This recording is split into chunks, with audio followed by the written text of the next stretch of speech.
Fakultas Ilmu Pendidikan terdiri dari 3 program studi, yaitu Program Studi Pendidikan Biologi terakreditasi C, Program Studi Pendidikan Guru Sekolah Dasar terakreditasi baik menurut SK Badan Akreditasi Nasional Perguruan Tinggi tanggal 13 Juli 2021, Program Studi Pendidikan Matematika terakreditasi baik menurut SK Badan Akreditasi Nasional Perguruan Tinggi tanggal 13 Juli 2021. Unitri memiliki fasilitas pendidikan lengkap seperti lapangan voli, geraha utama, gedung olahraga, masjid, klinik ratanca, perpustakaan, kantin, tempat parkir, 3FM radio, Unitri TV, hingga laboratorium yang cukup lengkap di setiap program studinya yang memadai dalam pengembangan akademik mahasiswa maupun non-akademik mahasiswa, serta sistem akademik Unitri yang terintegrasi secara online.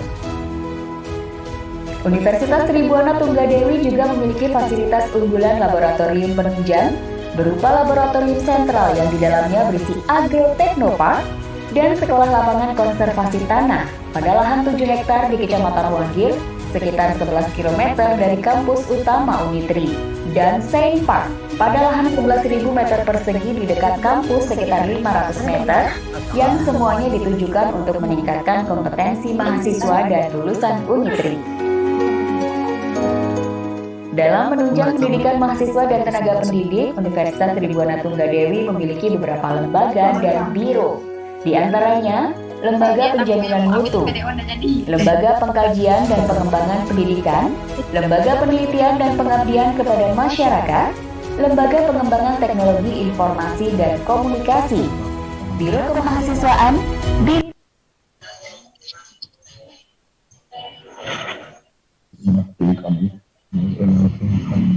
lambat lagi itu didengar nama nih loh nimbah ngarjo.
Good morning, ladies and gentlemen. The conference will be started shortly, so please prepare yourself and all the equipment needed.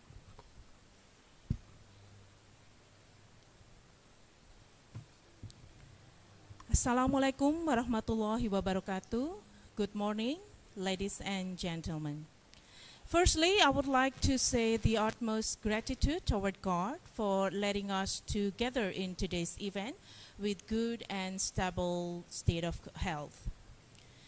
I also would like to say thank you to the speakers, presenters, and also audience for the willingness to come to our special event, the International Conference on Business, Public Administration, and Agriculture, Understanding Business, Public Policy, and Agricultural Post-COVID-19 Pandemic, from Malang, Indonesia, on December 21st, 2022. This event is organized by Postgraduate School of Tribuana Tunggadewi University, IRDH, or International Research and Development for Human Beings, LPES, or Lembaga Pengembangan Ekonomi dan Sosial. Hereby, I, Sulih Indradewi, will be the MC and also the moderator for the plenary session of today's event. On this special morning, we have several agendas as follows. First is the opening. The second is listening to the Indonesian National Anthem, Indonesia Raya. And then the third will be welcoming speech from the Dean of Postgraduate School of Tribuana Tunggadewi University, Dr. Eri Yusnita Arfianti, SPMP. And the fourth is the plenary session. There will be 4 speakers. The first speaker is Dr. Zahid Ahmad from Deakin University, Australia. The second speaker will be Professor Devanto Sasta Pratomo, PhD, member of Presidential Advisory Council.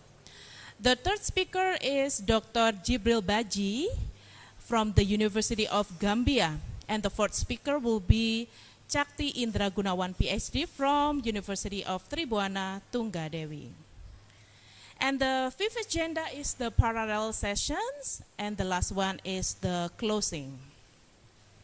Before we start our conference today, I want to remind all of the participants, especially for you who are in a Zoom meeting, make sure you put your complete name on the screen and then mute your mic except when you are speaking.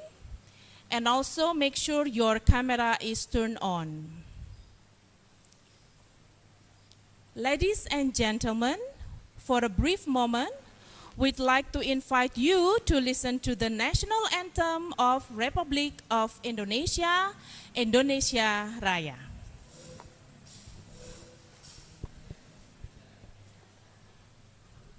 Audience in the room can stand up.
Excellencies, our distinguished guests, ladies and gentlemen, without further ado, we would like to invite the Dean of Postgraduate School, Tribuana Tunggadewi University, Dr. Eri Yusnita Arfianti, SPMP, to deliver the welcoming speech. This welcoming speech will also remark the opening of today's conference. Please welcome Dr. Eri Yusnita Arfianti. The time is yours. Thank you, Ms. Sule. Bismillahirrahmanirrahim. Assalamualaikum warahmatullahi wabarakatuh.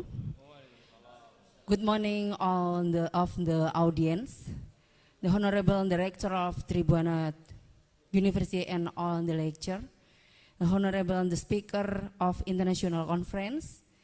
Welcome to the conference, Dr. Zahid Ahmad from Deakin University, Professor Devanto Sasta Pratomo, PhD from Brawijaya University, Mr. Jibril Baji, PhD from University of the Gambia, and my friend, Mr. Chakti Indra Gunawan, PhD from Tribana University, and all of the participants that I appreciate. First, I would like to be grateful to Allah for His blessing. Because of Allah, we are joining this conference on health and wellness. Second, this is the first international conference from three sciences. There are business, public administration, and agriculture. I hope that this conference or ICPPPAA will be the annual meeting of the research from all the world. The last, I wish to thank you for your participation. May Allah always with you all. By the name of Allah, I open this international conference. Thank you. Selamat berseminar sampai selesai. Semoga mendapatkan manfaat untuk semuanya. Thank you. Wassalamualaikum warahmatullahi wabarakatuh.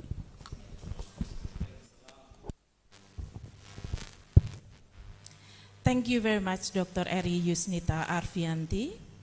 Ladies and gentlemen, now we are in the main program. The first session is plenary session for our international conference on business, public administration, and agriculture. The topic for today is understanding business, public policy, and agricultural post-COVID-19 pandemic. The first speaker that I want to invite here is Dr. Zahid Ahmed from Deakin University, Australia, who will see the topic from the public administration point of view. Let me a little bit introduce Dr. Zahid Ahmed. His education background is from a doctoral program in political international studies from University of New England, Australia. And he is also a lecturer at Deakin University, Australia. He also made some achievement. Dr. Ahmed has published and presented papers on a wide range of issues such as foreign policies, international organization, Islam, peace and conflict, regionalism, and regional security. He also worked on numerous research assignments with Die Duitse Gesellschaft for Internationale Zusammenarbeit, or GIS, Frederick Ebert Foundation, Commonwealth Foundation, United States Institute of Peace, Transparency International. Okay, without further ado, we will directly address Mr. Zahid Ahmed. Good morning, Mr. Ahmed. Good morning and assalamu alaikum to everyone. I hope you can hear me well. And thanks to Professor Sakti for the invitation. I think the conference is very timely.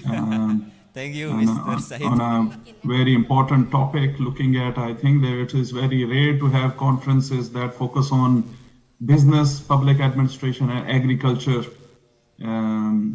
together. So I think I must congratulate all of you for this vision. I think I'll share my slides if that's okay, and we'll go here. And I hope it's visible.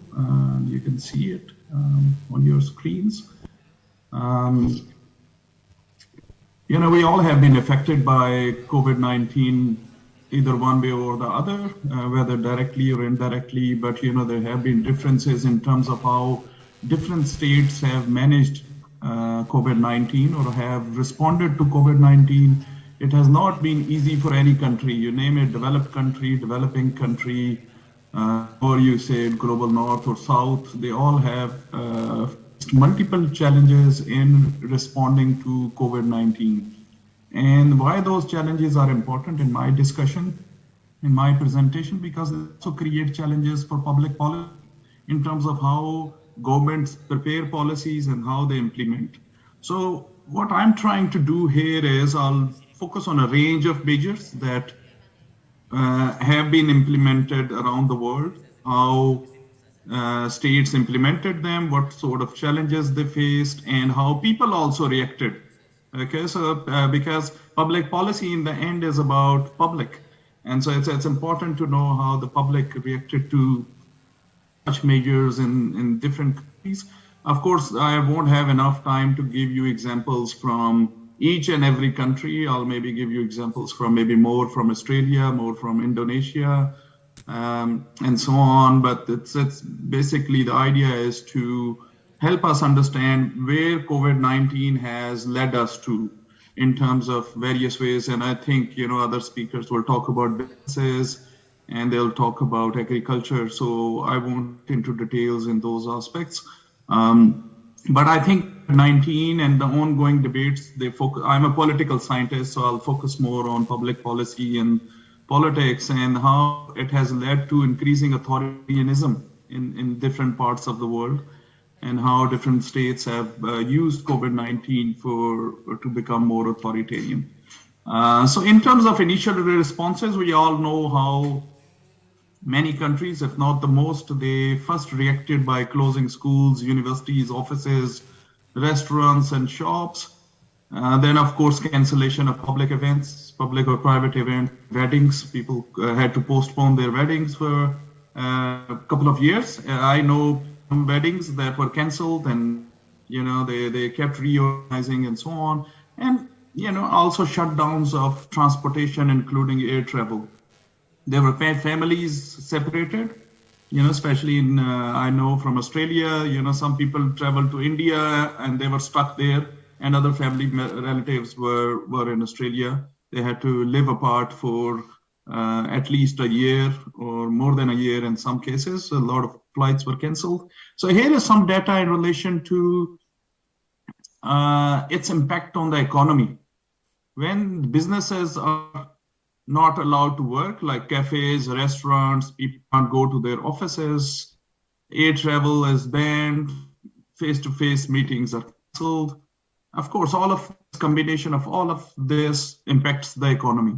And here from the data, you can see that pretty much all countries were affected by COVID-19 in terms of their economies, in terms of their GDP growth rate. In some cases, you can see minus 70%. Minus 15 to minus 70% of GDP growth rate in some cases. Even countries like Australia have been affected a lot. But you see India here, I think, in the red zone with minus 5 to minus 15 negative GDP growth rate. And this all affects public policy, because for states, the government to implement any policy, because responses to COVID-19 required funding. They required money to buy vaccination, to arrange testing sites, and so on. But there are a few aspects I'll focus on. One is government's stringency through all these measures. Even within Australia, different states had closed their borders from time to time, and that created a lot of difficulties. This picture is in fact from Australia, how different borders within Australia, there were borders closed between states. So in terms of, if we look at data on cancellation of public events during COVID-19, and this is from January 1, 2020, because I chose almost, the starting point of COVID-19, and you can see that most of the countries required cancellation of events. Okay, so this was one way they reacted to COVID-19. And then second measure they took was to stay at home. Restrictions, people were not allowed to go outside of their homes. I remember in Australia during lockdowns, I think in Melbourne, where I live, Melbourne or Victoria broke all the world records in terms of staying in lockdowns. We were in lockdowns for more than 160 days. And people could not go 5 kilometers beyond their homes. And this is from, again, at the start of 2020. And you can see that in Australia, then it was recommended. In other countries, it was required, for example, in India, to stay at home. So such restrictions, of course, they were not always welcomed. There were protests around the world, in Australia and Italy and elsewhere, and people were very unhappy with these lockdowns because people lost their jobs. People couldn't freely meet their relatives, socialize, and of course, once you're used to a certain lifestyle, it's not easy to change. So for governments, it wasn't easy to implement these lockdowns. In Australia, I've already talked about lockdowns. There was time when practically you couldn't see anyone outside their homes. Of course, doctors or nurses or people in certain professions, they could move around, but this wasn't the case everywhere. And I think mostly, like I was only last week in Indonesia, people still wearing masks, and it's compulsory, I think, also in public transport and other places. But in some cases, the restrictions are now easing. Now in Australia, for example, face covering is not compulsory. But if you go to shops and malls, you still see hand sanitizers at the entrance, and people, whoever wants to use them can use them. So this is like in terms of initial health measures that came into practice. And of course, it had to be top down. People see their leaders. If they are wearing masks, people started wearing masks as well. So this shows again, some data in relation to face covering. And you can see at the beginning of 2020, it was required in some public places, in some countries. In Australia, it was required in all public places, especially in hospitals, in medical centers, in public transports. It was compulsory to wear a public face mask. And moving on, I think first major challenge all states faced was in relation to public information campaign. Because there was a lot of misinformation in Central Asia. For example, people thought COVID-19 is a result of 5G mobile networks. There was a lot of misinformation. People thought that through COVID vaccination, states will place a chip in your body and they will track you. Okay, in every country, there was different kinds of fake stories or misinformation. And then the states had to invest so much in providing this awareness to the people. And that was very important. But then still, we have these, in Australia, we call them anti-vaxxers, people who are against vaccination of any kind. It's not just COVID-19 vaccine. There are people who are against vaccination. I know a few, you might know a few as well. And people think that, this is one way of states controlling people and their right to freedom, for example, that, if they want to say no to vaccination, they should be able to. In some ways, states had to implement very authoritarian measures. In Pakistan, for example, the government said if you won't get the COVID vaccine, they will cancel their mobile SIM cards. So no vaccination, no mobile phone. And who can live without a mobile phone in present times? It's very difficult. And also in international domestic travel restrictions. But then again, there is global north and south divide. If anyone who got Chinese or Russian vaccination, their vaccination was not accepted in the global West, you can say, or Western countries. There are people who first got Chinese vaccination, then they got Pfizer or Moderna to travel to any Western country. Otherwise they could not. So then there are other measures that people thought that the state was just interfering too much in terms of tracking these online check-ins. I think in Indonesia, there's still that app which is used to, people have to check in. And especially as a foreigner, I had to use the same app. But again, these testing facilities, and still there are a lot of measures in place.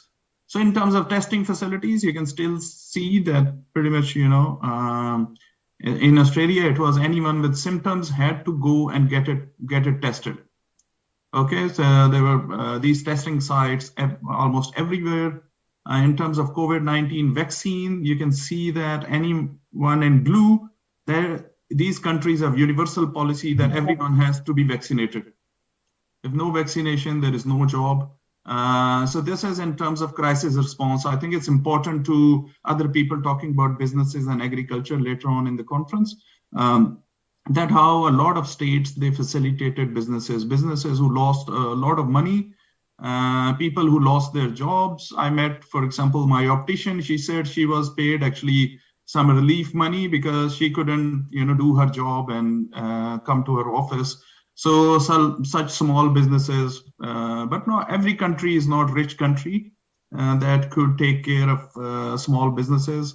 But, some countries did try.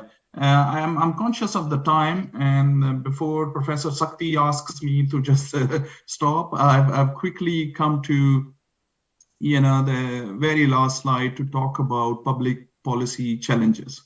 I think first major challenge was of countering misinformation against COVID-19.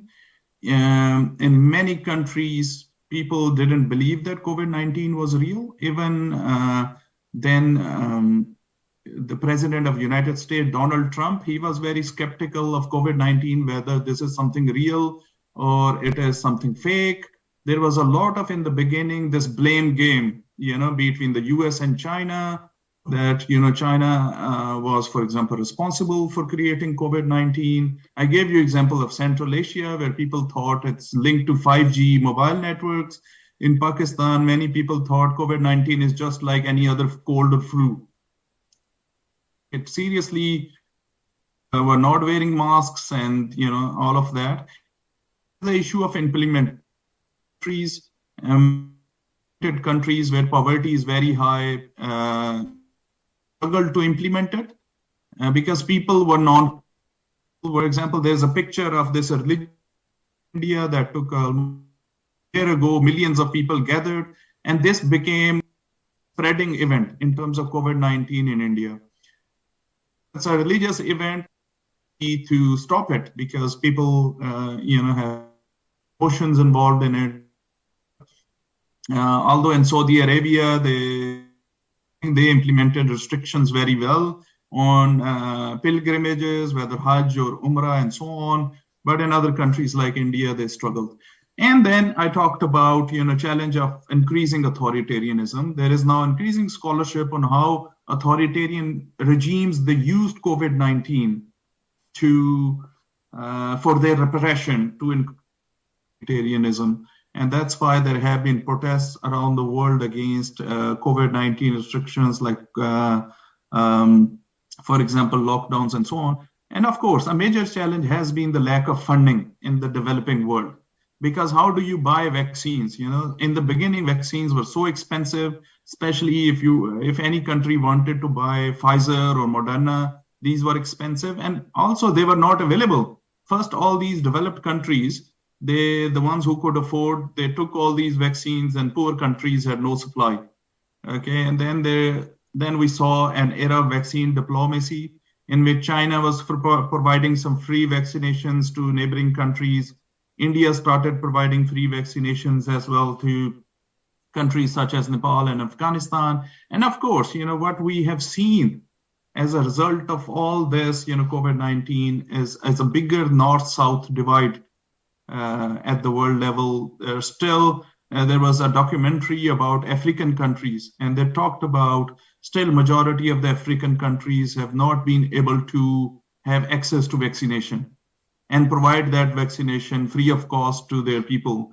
And in a case of a pandemic, countries cannot alone solve this problem. They have to work together.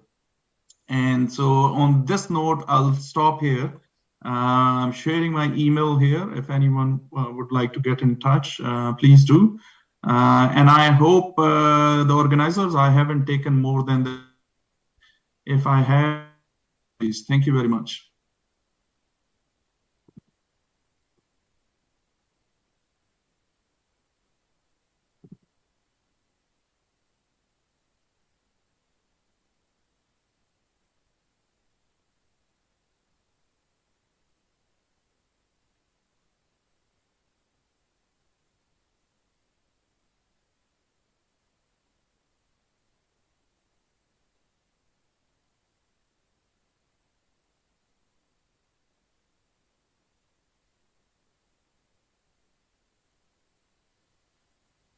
Your question to Dr.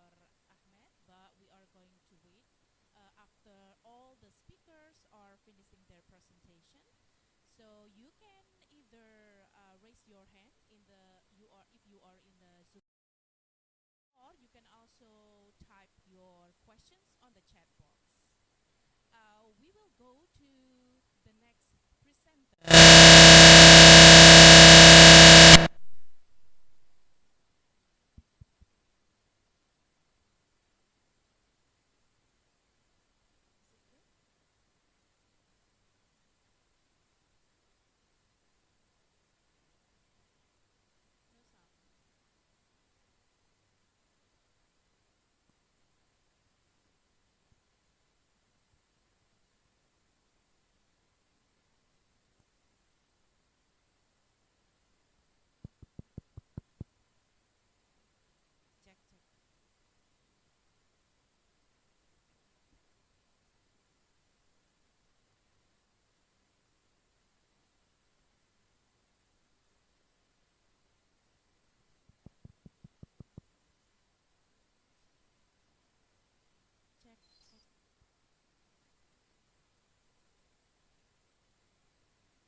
Check, check. Okay. I'm sorry for this inconvenience. We have a little bit technical error. Thank you very much for Dr. Zahid Ahmed for the great presentation and insightful presentation. We will have a question and answer session after all the speakers have presented the topic for today. And for the audience, you can also type your questions on the chat box, or later on, you can also raise your hand. And now, it's time for us to listen to the second speaker, Professor Devanto Sasta Pratomo, and I will a little bit read the short CV from Professor Devanto. He's graduated from the Doctor of Economics, University of Lancaster, United Kingdom, and also he has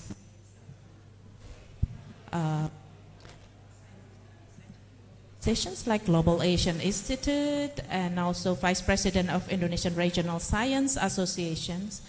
And his utmost recognitions will be the editor of Accredited National Journal, and also the Secretary of the Presidential Advisory Council of the Republic of Indonesia. So without further ado, we will directly invite Professor Devanto to deliver the topic for today, but it is seen from the economic point of view. Good morning, Professor Devanto. Good morning, Bu Suli. Can you hear me? Okay, how are you today? Fine. Very good. Thank you. Yes, you have around 15 minutes to deliver your presentation. Time is yours. Can you see my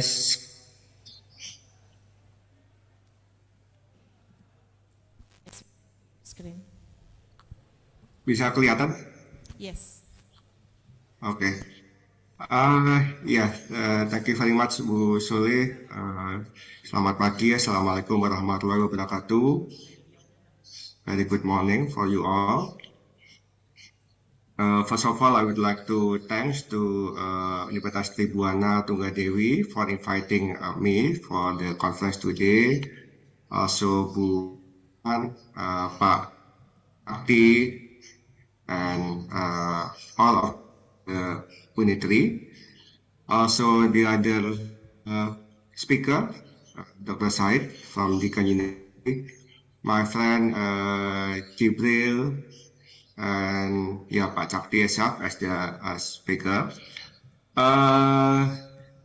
Today, I would like to share condition of the Indian economic, particularly post the pandemic. Basically, Professor Said already discussed about the COVID situation in a global situation. I just continue what is the condition actually in Indonesia after the pandemic, or in the real situation. Okay, the condition at the moment in Indonesia and in global area, we found into the two, we got the economic crisis. The crisis basically the first began due to the COVID-19.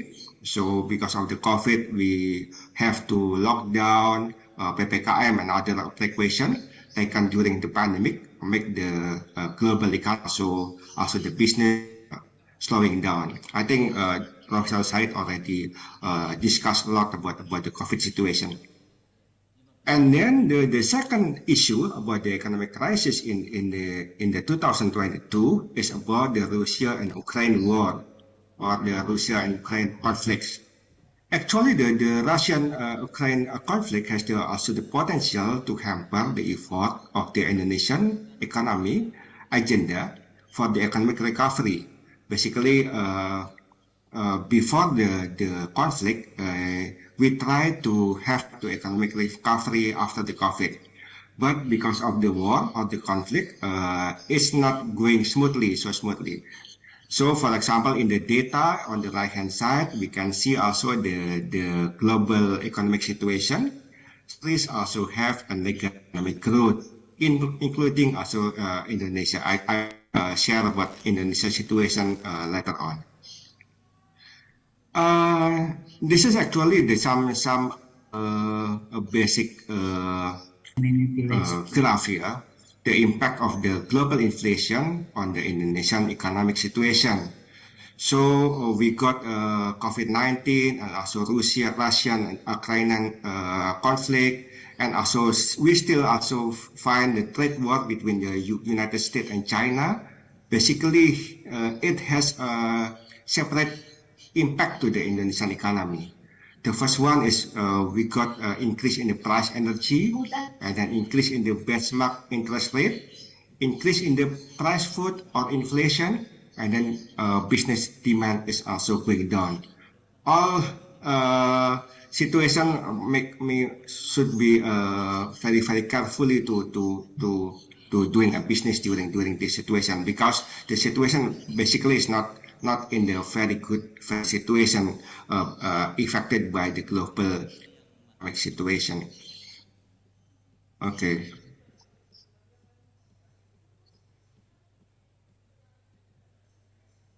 This is some figure, some table about the of inflation in, or I put G20 countries.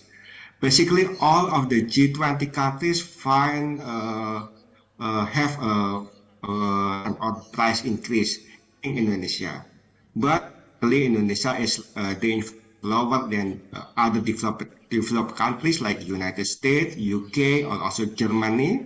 In the Europe countries, the inflation is more than 10% of the price while in Indonesia, the inflation is a bit low, is more or less of 5 until 6% in the increase on the price. Yeah.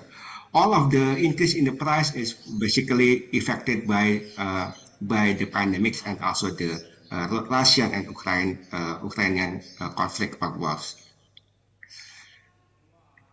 It's the impact of this global situation because of the COVID and also the Russian conflict. Basically, what is the economic doing? They tried to raise the benchmark interest rate aggressively. For example, in United States and UK, they increased rate into 10%, including also Indonesia.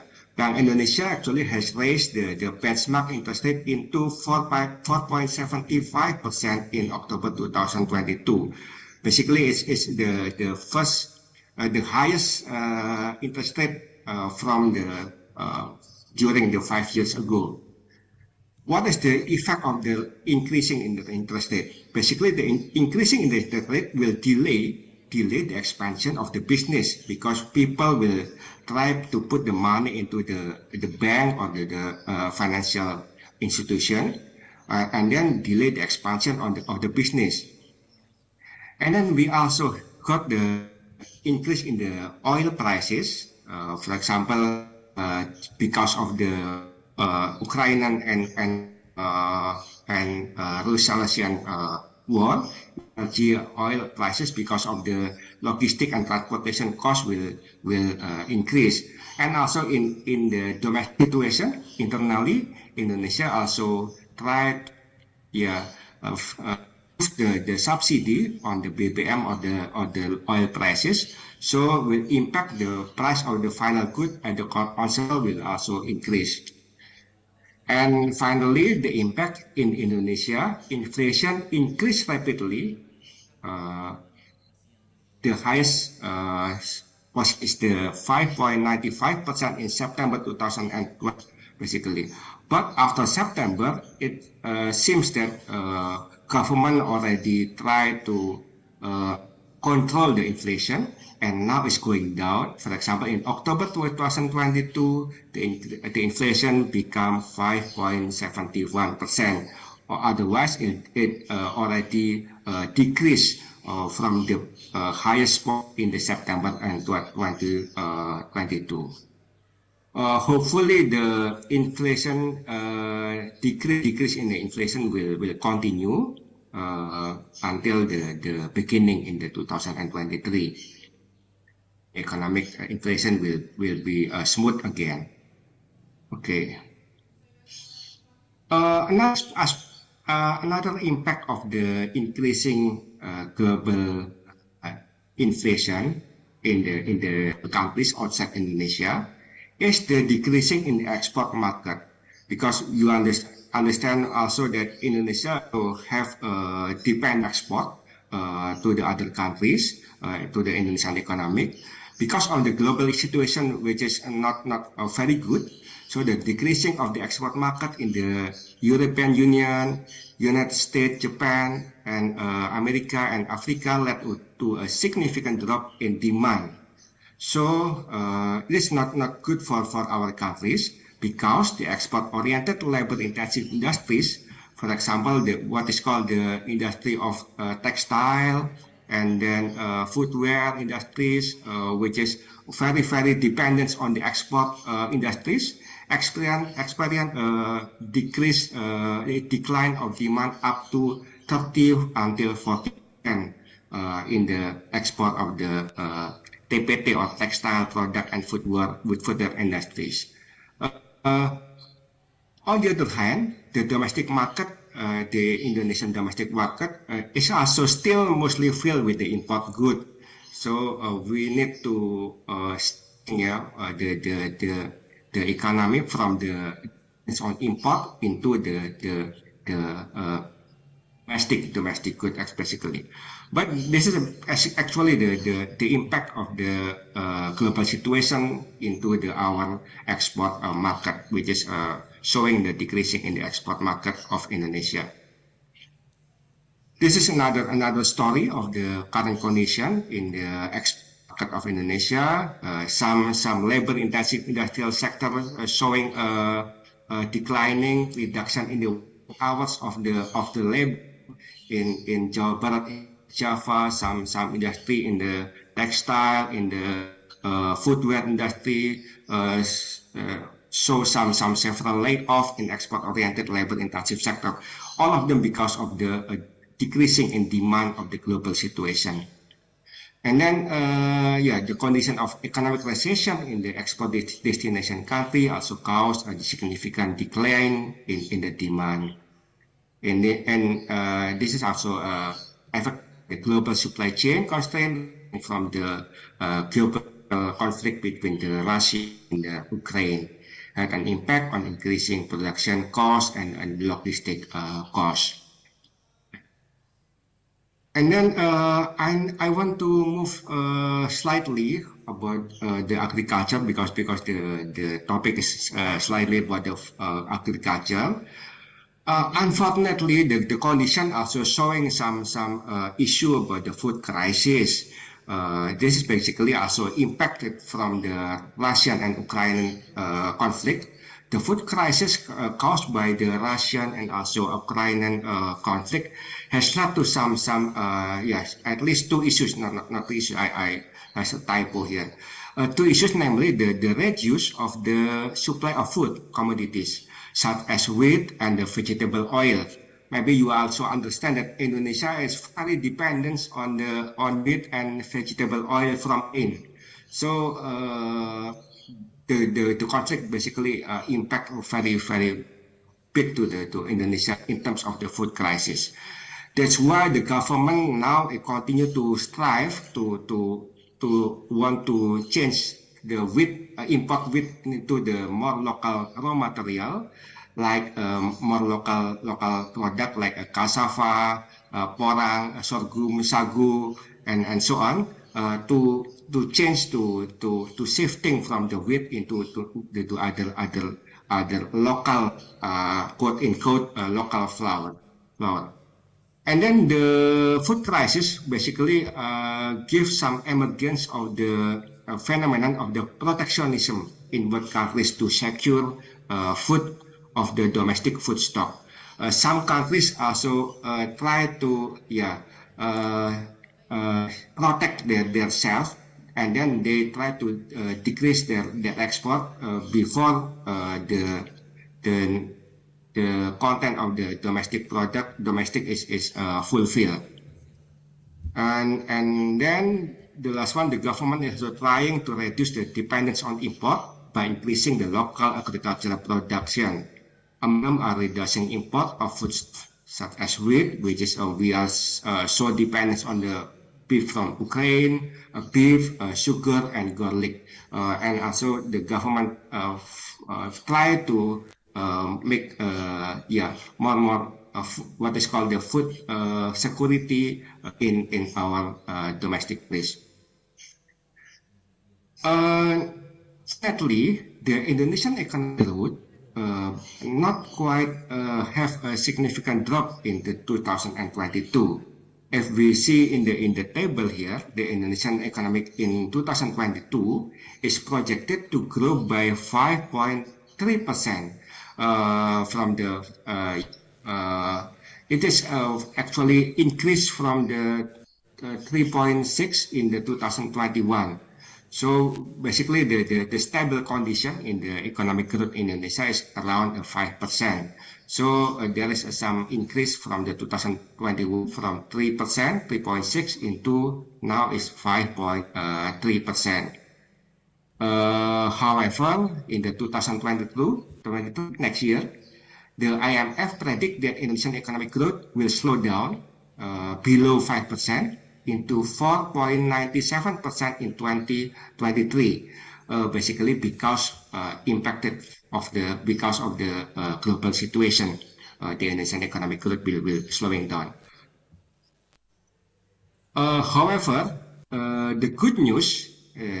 Indonesia economic growth is relatively stable compared to other countries, and also IMF also show that Indonesia will be the 10th highest growth in the world in 2023. So you can see in the graph in the right hand side, the GDP global by IMF. We can see that the prediction. Some prediction countries in the 2023, the economic growth is below the level of the Indonesia economic growth. Some countries also will predicted to showing a negative economic growth, like Russia and also Germany. But some countries showing increase, but a lot of below of the Indonesian economic growth, like US. UK only 0.3%, and then Japan only 1.6%, China only 4.4%, Malaysia 4.4%, Indonesia Indonesia is around 5%. But Indonesia economic growth is predicted still below of the India. India more emerging than Indonesia is predicted in 2023. Okay, this is some prediction about the Indonesian economic growth. So, what is government doing to tackle this situation? Basically, there are some issues government focus in the 2023. The first one is about the budget.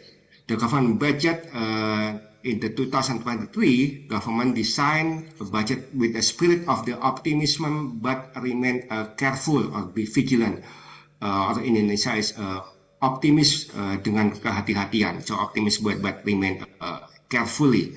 And will again be designed in an extraordinary way as a shock absorber. So all of the budget still give away to be a shock absorber. And then for 2022, Senate or DPR has approved the state budget deficit of the 868 trillion Indonesian rupiah. This figure equivalent to 4.85% of the GDP. However, in the 2023, the government need to work more or harder than now, because in the 2023, the state budget deficit can no longer exceed 3% based on the regulation. So that means that the government need to work more harder than 2022. And then the government also anticipate the potential increase in the debt. We also understand that Indonesia have also dependent on the foreign debt, and also we will see potential increase in the debt in 2023 if the global situation is not still not return to the stable condition. Because our foreign debt is in the foreign currency and also depend on the US currency, and we also need aware to the refinancing. The risk is greater in 2023. Okay, the next one, the focus of the government is we will see the importance of the strengthening the micro and small medium enterprises or small medium enterprises here, MSME. Basically, the role of the SME, small medium enterprises, is very large for Indonesian economic growth. The number of the SME or UKM in Indonesia is reaching the 99% of all of the business unit. So we try to focus and support the growing of the SME, because also the SME support the GDP around 60.5%, and also support the employment around the 96% of the total national employment absorption. So the other support, we government try to providing loans or credit with the special interest with a limit above 500 million to support the development of the small and medium enterprises.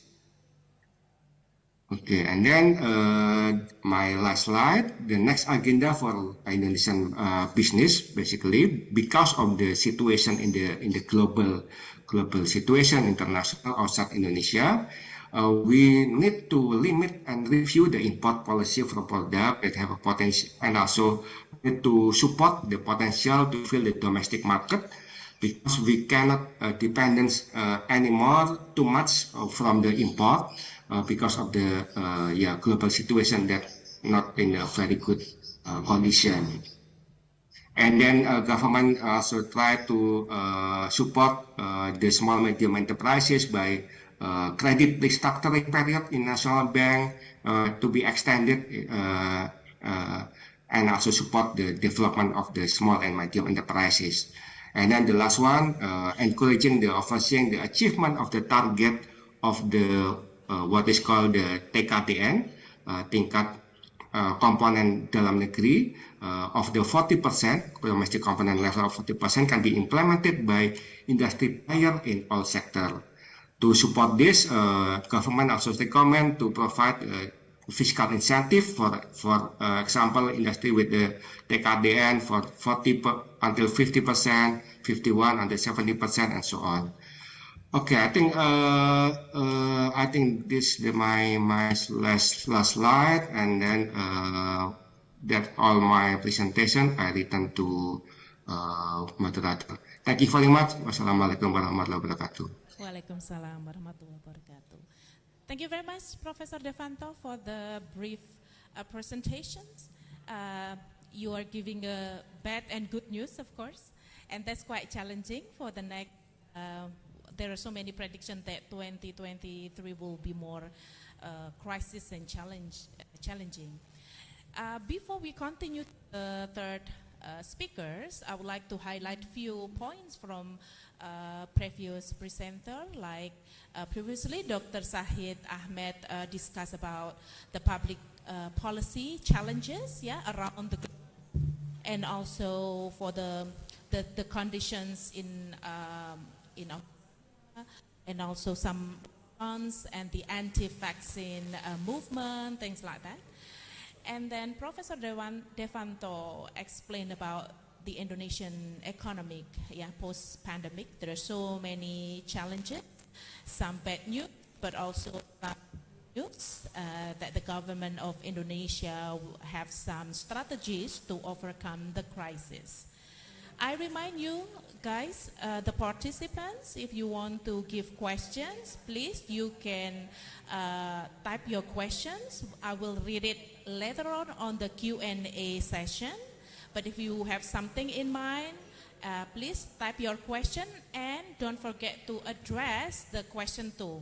For instance, the question for Professor Devanto or from Dr. Sahid Ahmad, for instance, and I will read the question. The question can be in Indonesian language, also it's okay, so I help through to translate ya. Pertanyaan bisa menggunakan bahasa Indonesia, saya akan membantu untuk menerjemahkan. Okay, for us, the third presentation from the third speaker, and it's time for us to listen to different point of view. Now we will address Dr. Baji.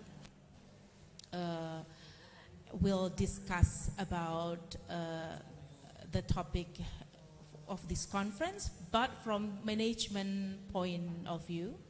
Now I will read a little bit the curriculum vitae of Dr.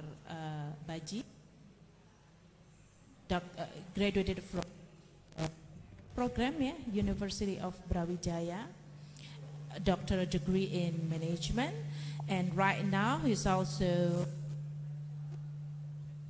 the Gambia School of Business Administration. So he is promoted as a senior lecturer and appointed as the coordinator of Masters in Business Administration, Science in Business Administration, Department of Management, the University of the Gambia. Some achievement that he already got, he is appointed by Gambia as a certified national trainer and as an English teacher at Jogja English School. So he's been quite sometimes. Okay, now directly I will address Dr. Baji. Good morning. How are you today? How are you, Mom? Okay, now it's time for you to give a presentation, the same time, around 15 minutes. Please, the screen is yours.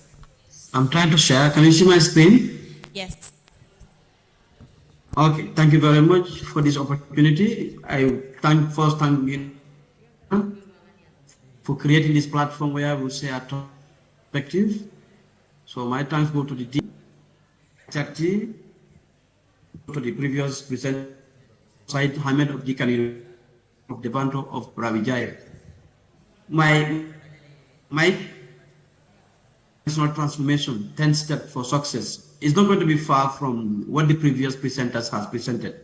Because whether you say a small business or a big business, an individual is involved in self-employed, you are affected. Because what we know, at the heart of every transformation, people are affected, either being employees inside the organization or outside.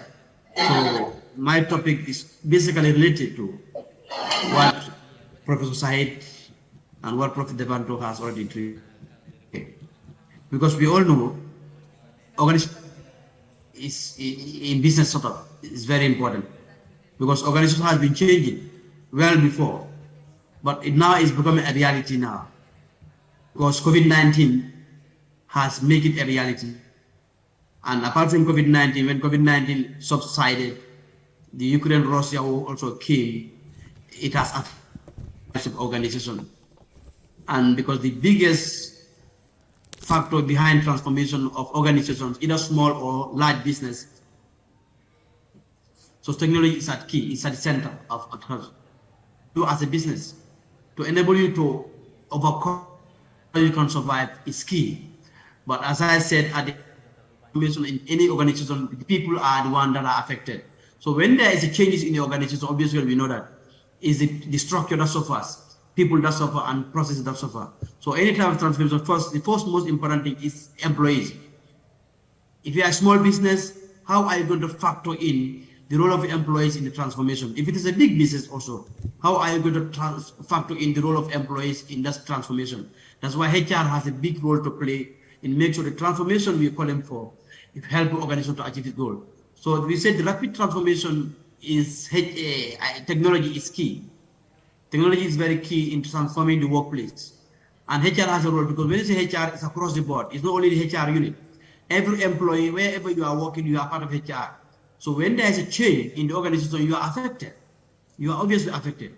So how the management makes sure the changes that are happening, to make sure they profit from it, that's key. And to make occur, how maximizing sustainability for the issue through the employees. Automation is brilliant in changing because we all know that two are important when you come to the one is AI and the other one they are quickly changing the nature of work. AI, especially in the area of artificial intelligence, whereby managerial works are always consumed. But when it comes to robotic areas are in the areas of blue-collar workers. They replace most of them. And it is said that in most developing countries like Europe, Japan, other countries, because they are suffering from a labor shortage. Countries that are shortage, they haven't. So what are they doing? They are moving towards what they call technology to enable them to catch up with the pace of change. So technology is going to be used to replace humanity. And as a result, we say that AI is replacing white-collar jobs, whereby robotics is changing, it's replacing the blue-collar work. So what is organizational transformation? So it's a strategic method of getting your organization from where you are now and where it will be in the future.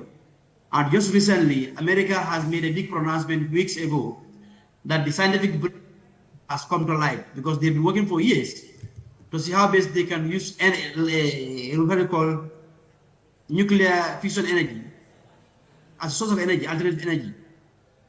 For them, the pronouncement is a success now. So if that is 10, 20 years to come, what will be the impact of that fusion energy in the lives of oil factories or what they call fusion mining factories? What is going to be the lives of those people, employees who work there? So this is something that we should start thinking of that. So organizational transformation with the light of business goal can be aimed at multiple areas. So when there is a change in the organization, obviously, we said 3 areas are affected. Structure of the organization, either small business or the workflow in terms of processes also affect. Important thing, the employees. So how are we able to? You have to be agile. You have to be adaptive to anything to be effective in accommodating that change. Because all what you do is to accommodate. When COVID-19 came, what did the business do? Business they are affected, but they have to accommodate and be flexible to adapt to survive. COVID-19 has gone. Ukraine-Russia war came because, as we said, it had impact on the supply chain, and more businesses are affected because of the supply chain. As a result, what should they do? They adopted. So it's very important. So the culture of the organization, the culture has to change to make sure it's aligned with the new changes. But most importantly, because we are in the age of technology, organization has to transform digitally because digital transformation is the future. So digital transformation is the future. Obviously, have to make sure you automate the organization. So this is very important. So what is automation? Especially digital transformation includes keeping up with it, being at the forefront of technological development. So what it means here, you have to have integrated efforts toward technology. Very important. Embed technology in your effort. Whatever we are doing here today, technology is in line. We are using technology. So because it's the future, we have to embrace it. If this is to adapt, you'll be left out. So every organization that wants to survive, you have to be agile. You be agile to be flexible to accommodate changes to enable to survive, either small business or big business, because whatever is taking place in the world, you are affected. And 2 key forces affect the world today: political governance, corporate governance. No one is left out. Who is the people? The and the employees are the key ingredients that are affected in any transformation. So whatever you do in the, take note of your, they are key in any transformation you do. Yeah, technology is important, but technology can be programmed to according to what we want. But human beings are the ones that can easily detect the changes and quickly to the environmental changes to enable you to have a good foundation. So in that essence, to enable you to adopt, you must have a culture that aligns with that changes. So why should organization transform? Because when you transform, you are at a position to enable you to become better. Why? You'll be able to accommodate changes and be effective in gaining your success. And why should you also transform? Because it will help you to grow, to manage your growth and changes that are happening either in, because most of the changes that are happening are triggered by external forces. So the only thing you can do, because you cannot control them, you have to adopt. So a key in organizational transformation is very important. It's performance improvement. Your organization is to make sure your performance is improved. And when performance, it impacts on your productivity. And that cannot go without the employees. So your employees are key in whatever changes, either technological changes or external shocks will be at the center to make sure you manage with them to move.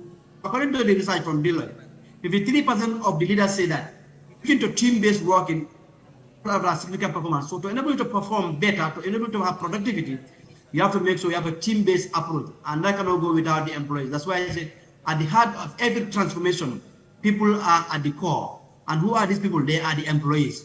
So they are the ones that can make any transformation to be successful based on that they are accommodated and engaged maximally.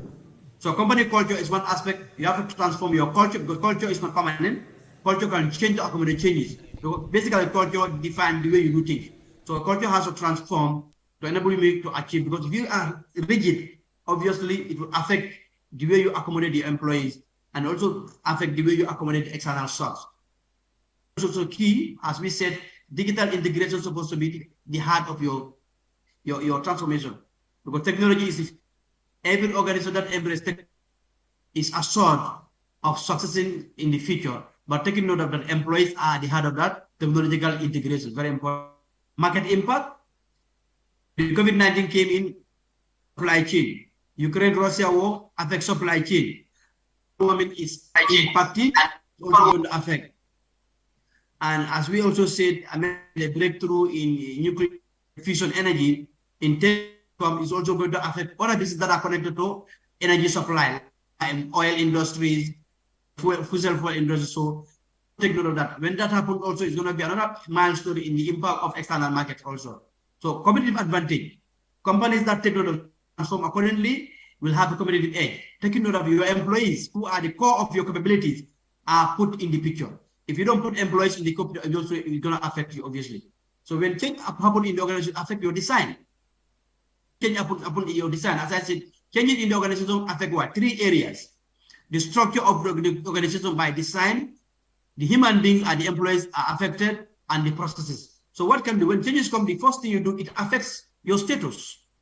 It creates some changes. So what you do, you have to recognize the changes and leave alone.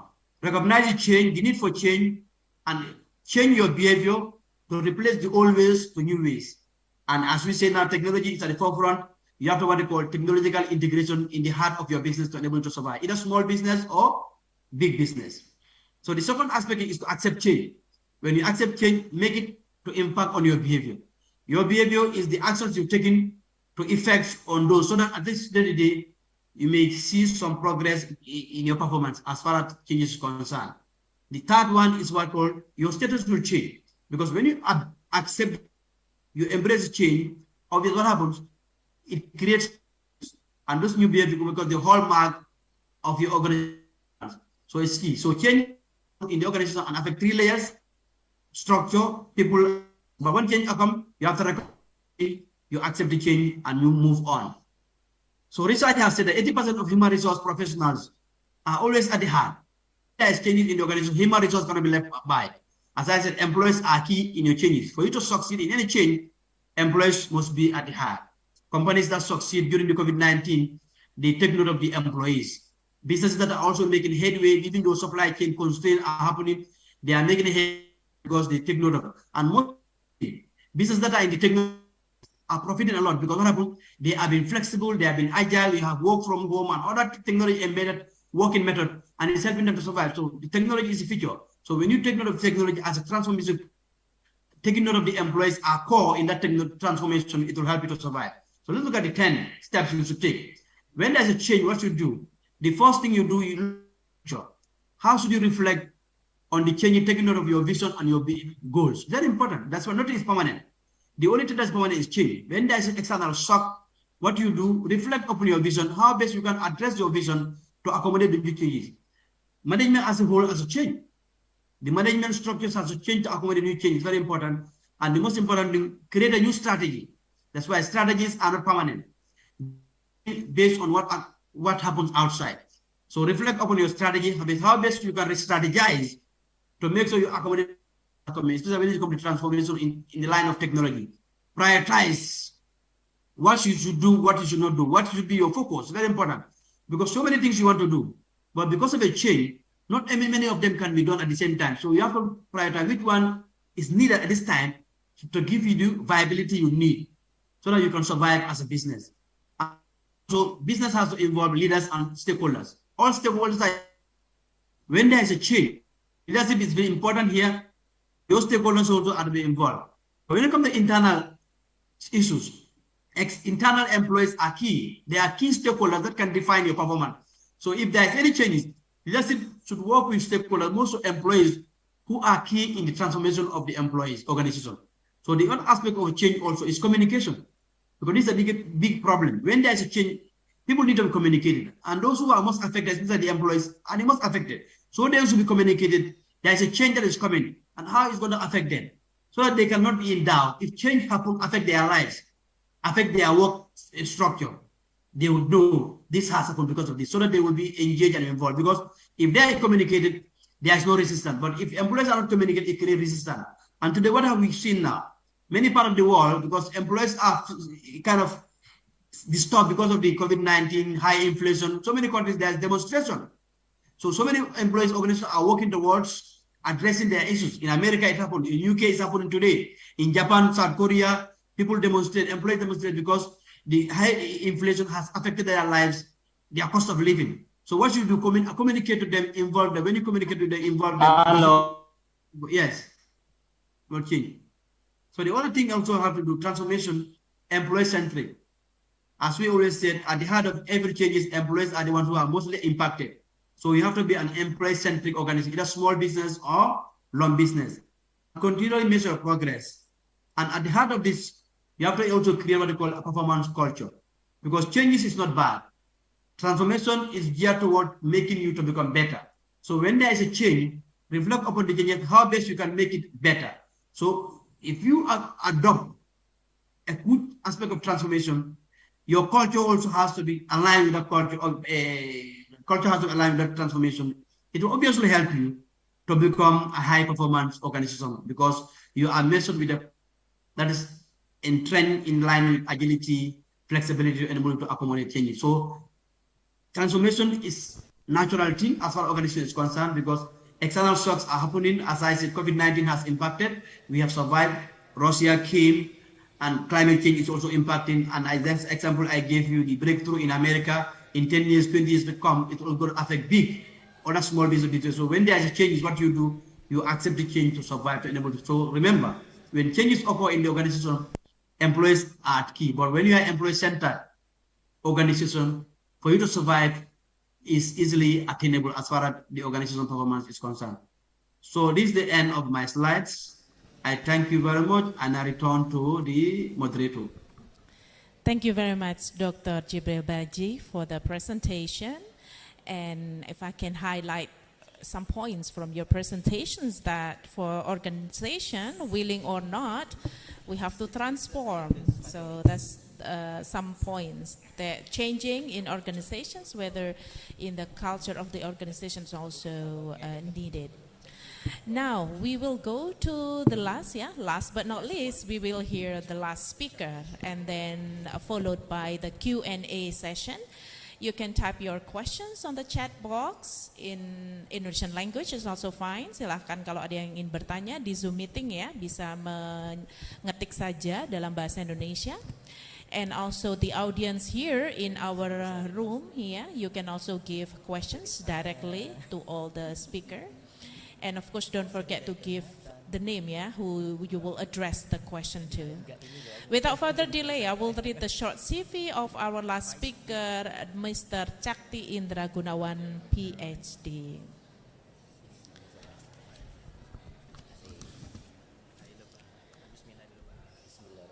So, Mr. Cakti Indra Gunawan, PhD, is a graduated from the University of New England, Australia in management. And he is also a lecturer at Postgraduate School of Tribuana Tunggadewi University, the director of IRDH Publishing, and director of LPES Patria. And some achievement that he has is granted textbook award from the General of Higher Education, Ministry of Education and Culture, Republic of Indonesia in the year of 2015, 2017, and 2019, and then also published more than 30 titles of book in national and international area. So please, Mr. Cakti, you can have the time for your presentation, and the same time, yeah, 15 minutes. Okay, thank you very much. Assalamualaikum warahmatullahi wabarakatuh. Waalaikumsalam. Thank you very much, my friends, Dr. Zahid from the University of Adelaide. He's my friend, my best friend when we were in the University of New England. Thank you very much, Professor Devanto. Even you are busy, very, very busy, but you would like to join in this international conference. As well as thank you very much for Dr. Jibril for supporting this event, and also all of my students, thank you very much for your participating in this conference. Next. Okay.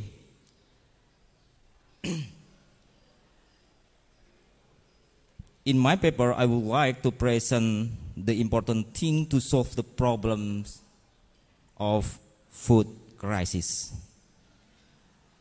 I will explain that in the beginning of 2020, many information from Food and Agriculture Organization that in the world there will be a crisis of food as well as energy. Yes, I focus on how to solve the problems from the model of Cakti, of food barn. And in my book, I describe that for solving the problems in food barns, we should work together, not only the government responsibility, but also civil societies. On the other hand, the production of rice in Indonesia is going slow down. The capacity of rice in Bulog is not enough for people in Indonesia in 2023.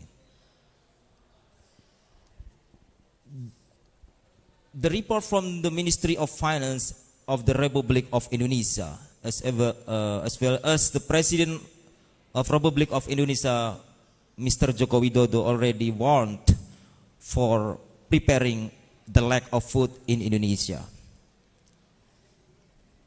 Ladies and gentlemen, and all participants, the Cakti model of food barn is focusing creating a strategy for the government, farmers, universities, and all civil society to prepare and to make a food barn in every village. It's better if we work a food barn in our house. This action is to prepare before the crisis of food coming. If the farmers and the government work together, and also society for enhancing the capacity of rice and other important food. So that's great. In this figure, I have 10 part of my model that support how to solve the problem for food crisis, especially in Indonesia. If the food is not enough for all people in Indonesia, so we can see that crime and chaos out of control. So this country, Indonesia, will go down. So we don't want to see this situation. So in my figure, there are 10 important things. One is food barn. Number 2, water barn. Number 3, energy barn. Number 4, fisheries and cattle barn. Number 5, healthy barn. Number 6, religious barn. Number 7, education barn. Number 8, job and economic barns. Number 9, administration law and defense barn. And the last is infestation barn. So this figure, if we ready for 10 important thing for us in our village, so if there is a crisis, even food crisis or other crisis, so we are ready to solve this problem. Next, Mr. Rito. Yes, this is a food scarcity and chaos can be solved conditionally if only there are if 10 barns are implemented, so it means no chaos. If only 5 barns are implemented, the possibility of a chaos is 50%. If only 1 barn is implemented, the possibility of a chaos is 90%. If no barns is implemented, the possibility of a chaos is 100%. So this formula, if we prepare it in our village, in every village around Indonesia, the first food barn, water barn, and until investment barn.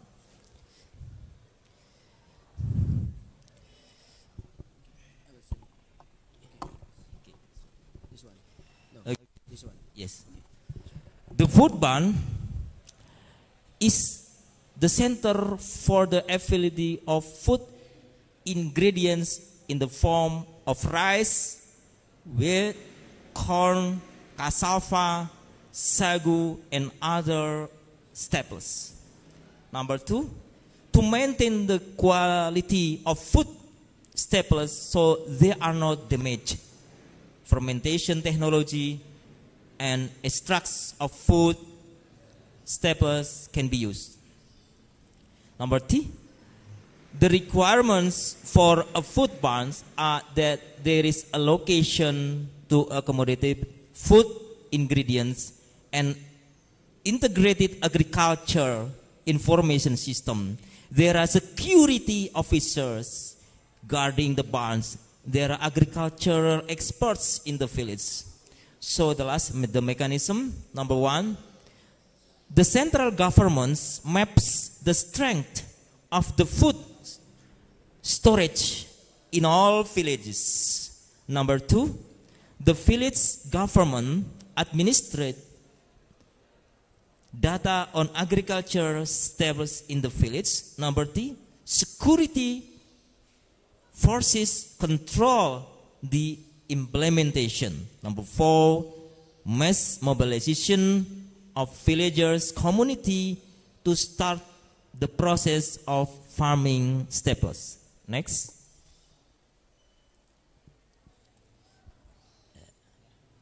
Okay. To 26th of November, we already declared about gerakan menabung pangan, food saving movement. okay, in the University of Tribana Tunggadewi. So I hope Professor Devanto, who handle in the istana, in the palace of Mr. Jokowi, can give this information that this University of Tribana Tunggadewi already prepare the food crisis through the food movement. Yeah, I mean saving for food in Indonesia. Next.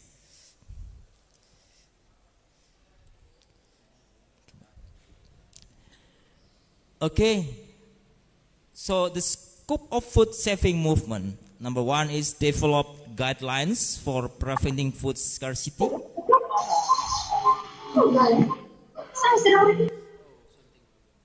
Number two, forming volunteers and movement coordinators in village area.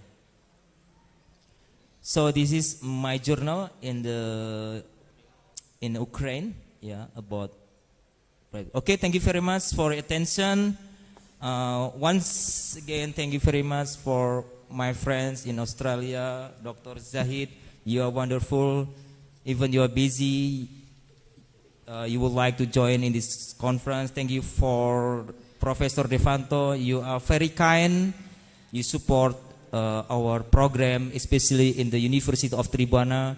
And thank you very much, Dr. Jibril. Even after this, you go back to Gambia, but you are already a member of family in our university. As well as thank you very much for my students and all participants to support this program. Thank you.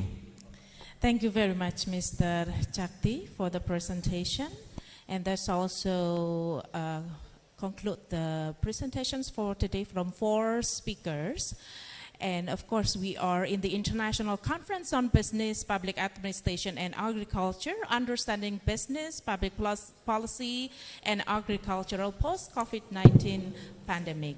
We have heard from different point of view, yeah, from Dr. Zahid Ahmed, from Public Administration point of view, and also from Professor Devanto, from economic point of view. We also heard from Dr. Jibril Baji from the management point of view, and the last one from Mr. Chakti Indra Gunawan from agriculture economic point of view. Now is the Q&A session. I will welcome you. If you have some questions for all the speakers, you can address the questions, and you can either have the question in Indonesian language or also in English. That also fine.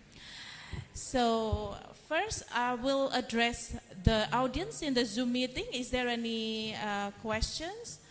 Can I read here the question in the Zoom meeting? Yeah. Okay, this is the questions from Dionysius Budi, from Mr. Zahid Sahab Ahmed. Okay, the question, because this is in Indonesian language, I will try to translate this. This is Dionysius Budi from the Magister of Economic program. The question is, we know that COVID-19 has affected in almost all sectors, yeah, especially for the food. How about in your country handle this situation, especially in the COVID-19 situation? This is maybe from your point of view and also from your origin country with the different problems, and especially related to the food. Yeah, make sure that the food is safe. How does your country handle this situation? Okay, maybe you can directly answer the question, Mr. Ahmed. Okay, thank you very much. I think the question is very important. I think in my presentation, I already gave you many examples from Australia in terms of policy and what the government here did in terms of dealing with economic crisis, dealing with the pandemic. Overall, originally I'm from Pakistan. Maybe I'll take this opportunity to talk about my country of origin. I think just like any other developing country, Pakistan's big problem was with this population that survives on daily wages. And when the businesses were affected and so on, there was, the government had to change its policy by focusing on what they called as smart lockdowns. So lockdowns were not for everybody, only for selected sectors, and still it was business as usual.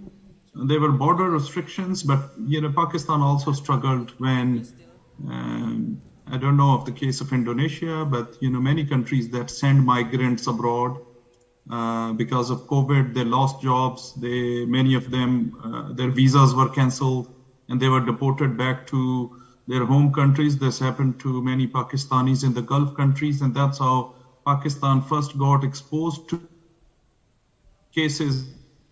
People were already having COVID in Pakistan.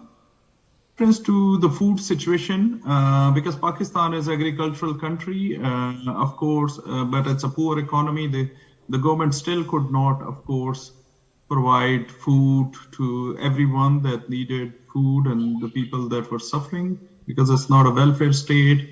But, in many countries like Pakistan, Australia, there are civil society organizations, there are charity organizations that did a fantastic job. In Australia, I can give you example of Sikh Volunteers Australia. International students here, when, because of lockdowns, they couldn't do their jobs and make money. The Sikh volunteers, they were providing food to these people, because these international students, they didn't have money from many of the poor backgrounds.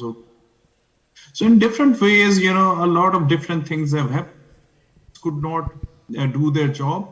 A lot of charity organizations, and we must acknowledge their work. They did a fantastic work in many countries in terms of providing food and shelter to people. Thank you.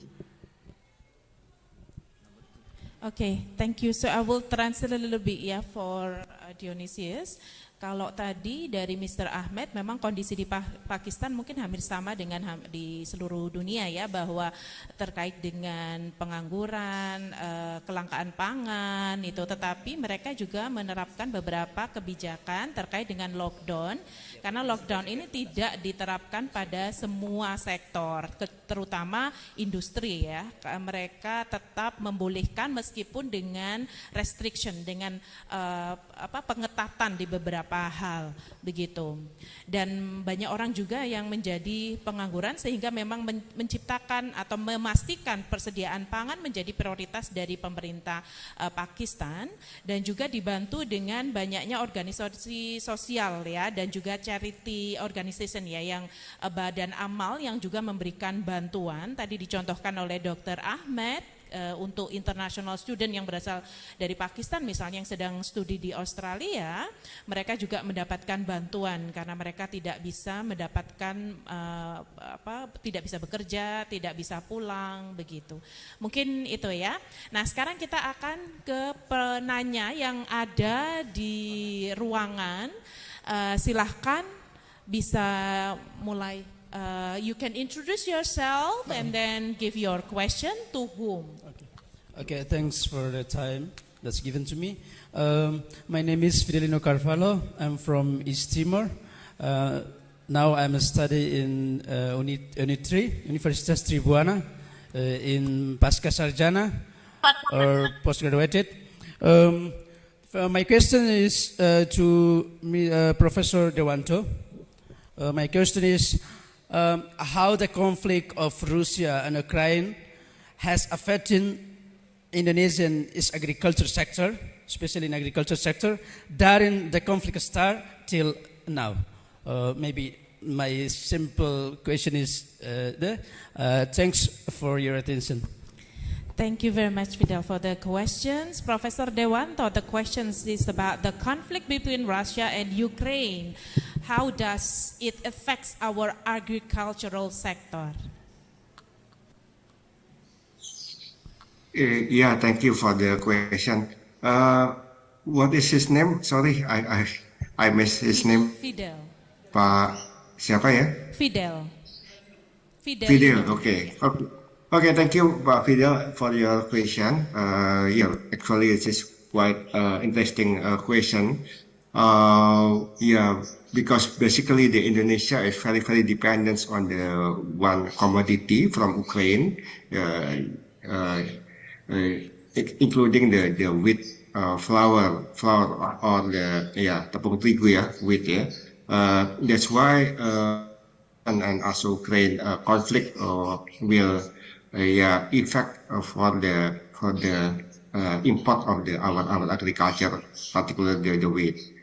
And also we also Indonesian people consume the because wheat is commodity that very important to make cake, maybe noodles. Yeah, every student in Indonesia like to Indomie or the noodle come from the wheat flour. So this means the agriculture sector, particularly the wheat flour commodity, is affected mostly from the Russian and also Ukraine the commodity.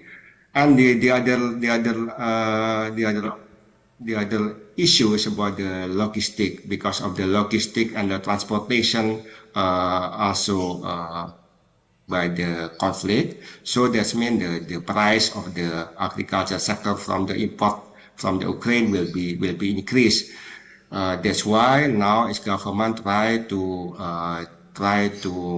find the solution to make what is the substitution for the our dependence of the wheat. For example, to use the local flour, for example, from the cassava, from the sagu, from the porang, and so on, which is more local and also more domestic. But it's still in the progress. Yeah, still we are still in the beginning, and still need to try this for a longer period. But from the conflict, that we need to try to much more dependence from the agriculture sector, particularly for the wheat.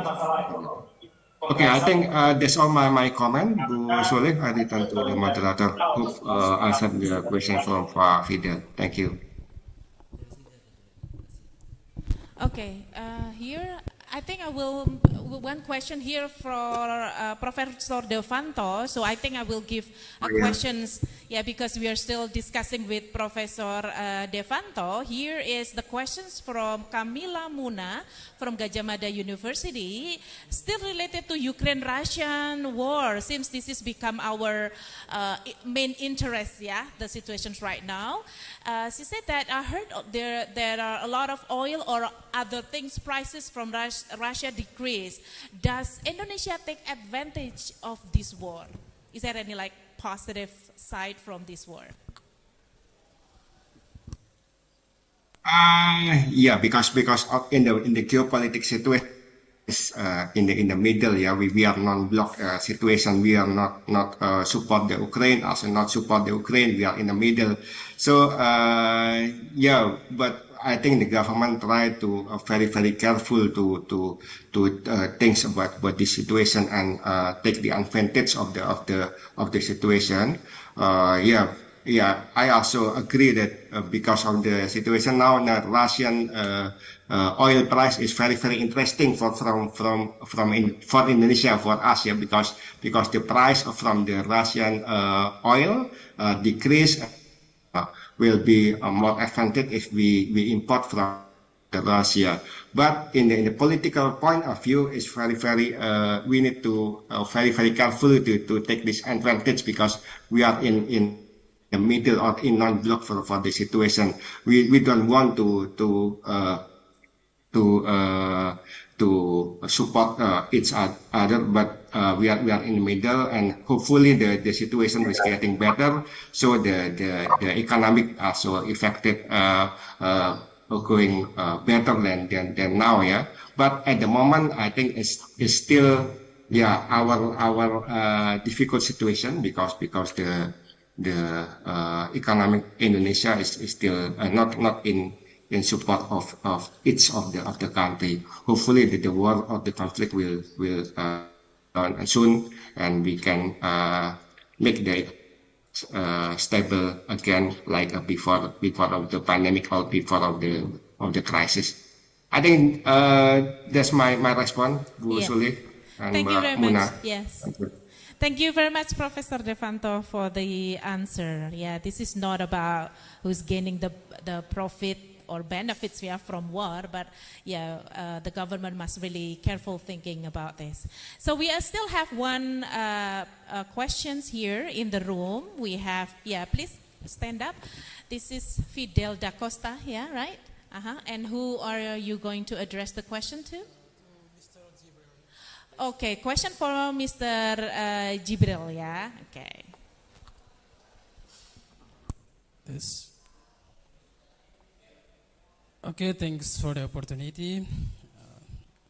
At the first, I introduce myself. I'm from Timor-Leste now. I'm studying in Unitri University in Malang City in Indonesia. So my question to Mr. Jibril. So my question is, what is the important market impact for farmers in the village after pandemic COVID-19? Because after COVID-19, all technology, some technology manual before, yes, manual before, but now almost all technology become digital. So that is my simple question, and thank you. Okay, thank you very much, Fidel. Okay, Dr. Jibril Baji, you can directly answer the question. Okay, thank you very much. The impact of market on the small farmers in line with the technology. Because technology, in most sense, is a good thing because it creates efficiency in the line of a business. That's why if technology is increased, it adds value in the human resource and also add value in the way processes are done. So the key in technology is about efficiency. But when organizational efficiency, the profit, the essence of them making profit, performance increase very high. So as a small farmer, because you are isolated, because this world in the beginning is controlled by two forces to avoid political governance and as a small business you depend on all these two forces. And if technology is key at the heart of your business, small business, you have to evolve to survive. And we've seen some small business now taking note of small technology to help them to survive, because like to market your business, new issues in your farming issues, you go YouTube, you see, and even marketing, you also use technology. So technology is key as far as small farming is concerned, because what happens, because it has awakened us, because changes has been happening in the world. Not sleeping, nobody accepted. There was a lot of resistance, but when COVID-19 came in, it become a reality now, and we have to survive. And technology was the basic ingredients that helped people during the COVID-19 to survive. And we've seen so many small businesses die. And as farming also, we said, because farming is affected, as a result, you cannot farm because you are locked down. As Professor said, Gambia, like Pakistan, is a farming community. You cannot say people cannot go to farm because they depend on their daily earning to survive. So what are you going to do? Because the country is poor, cannot afford like what happened in the West to give you free food and all those stuff. They have to find a way to them to survive. So farmers also have to survive, and technology is one of the key ingredients that is always there to help whatever business you are involved, to help you in a small way to make you a difference, because it can create connections between you and other farmers or other people from other parts of the world, and that can add value. As I said, it creates efficiency and it accelerates in performance and add value. So technology is at heart. So small business or farmers, they can also embrace technology that add value in whatever they do. Thank you. Okay, thank you, Dr. Jibril Baji. I have questions here from our chat box. This is from Mr. Chakti Indra Gunawan. The questions from Imelda Sumawanti is talking about how to overcome our food crisis in Indonesia. Maybe you can answer with a more practical action. All right. Yeah, Okay. action. Thank you very much for your question. Actually, this question is it's great, And as we know that how to solve the problem actually in the crisis of food in Indonesia, the first is we should create a food barn. In every village, we should create a food barn. We learn from prophet of Yusuf. Yusuf, when he managed the Egypt at that time, and the situation is a food crisis, and a prophet of Yusuf can solve the problem very well. He prepared in the village, every village, food barn.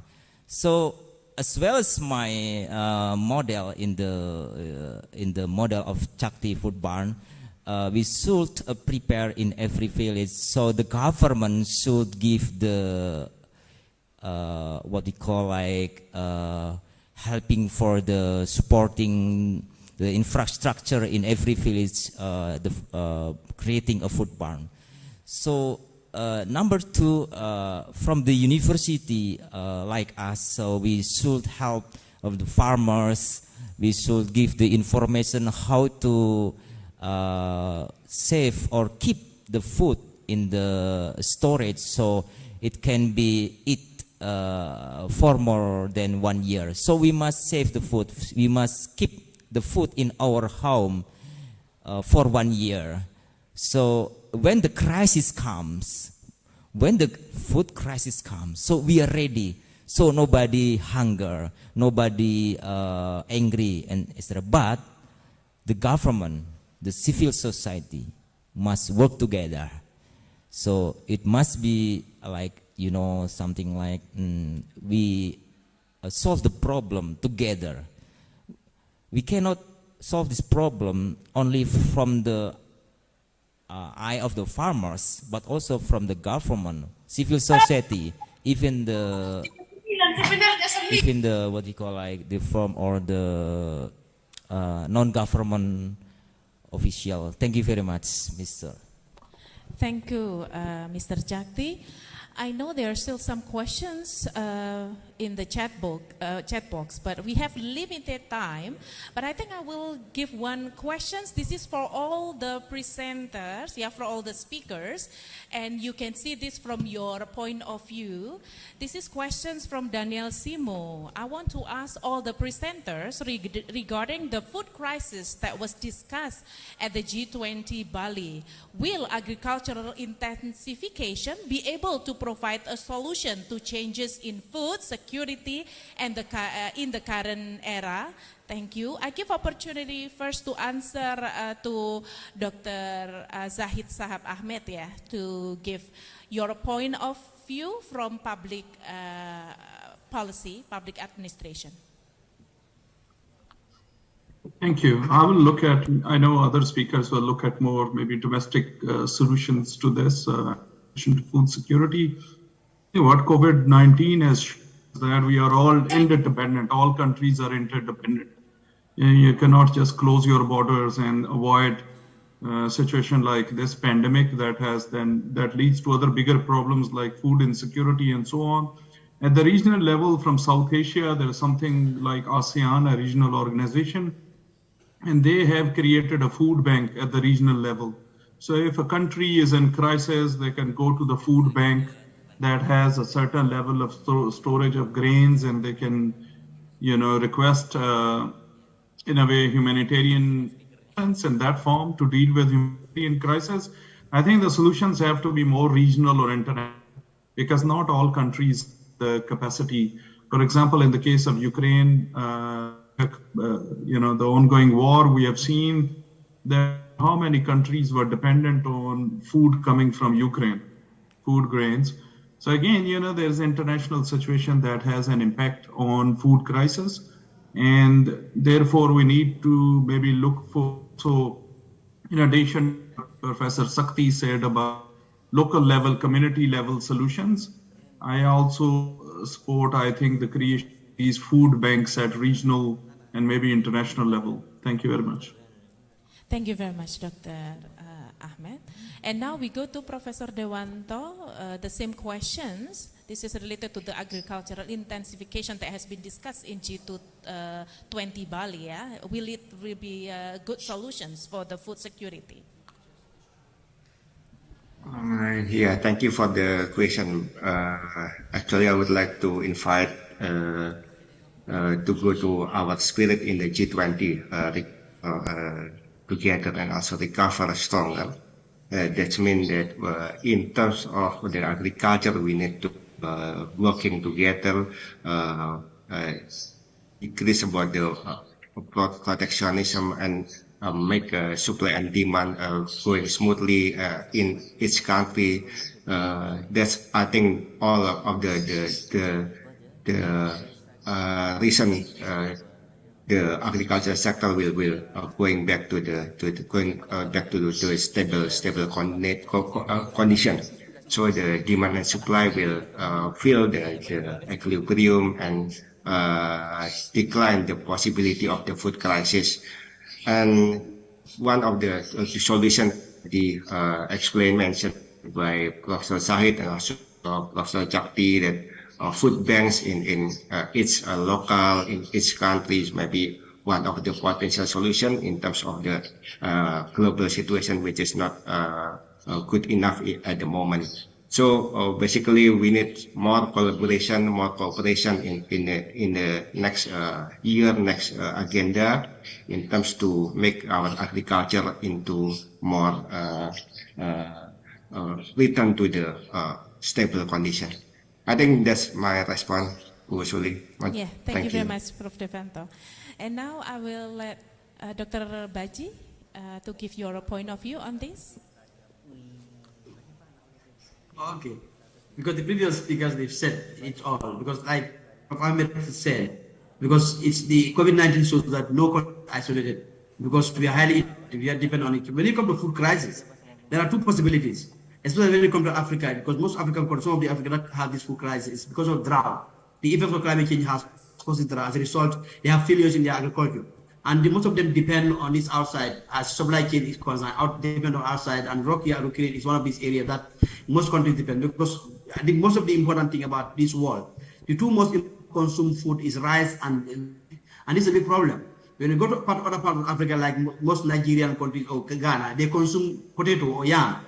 So they are almost the affected. So the other solution, apart from the food banks, I think we have to diversify our food consumption from rice and wheat to other cereals, because we have other cereals also that we can depend on as human beings, rather than only rice and wheat, because if these two are constrained, the whole world will suffer. So the other solution apart from food banking is also we have to make sure we diversify the way we consume our food. We have a lot of cereals that can replace rice, even corn. Corn is a better solution, but people are not using corn.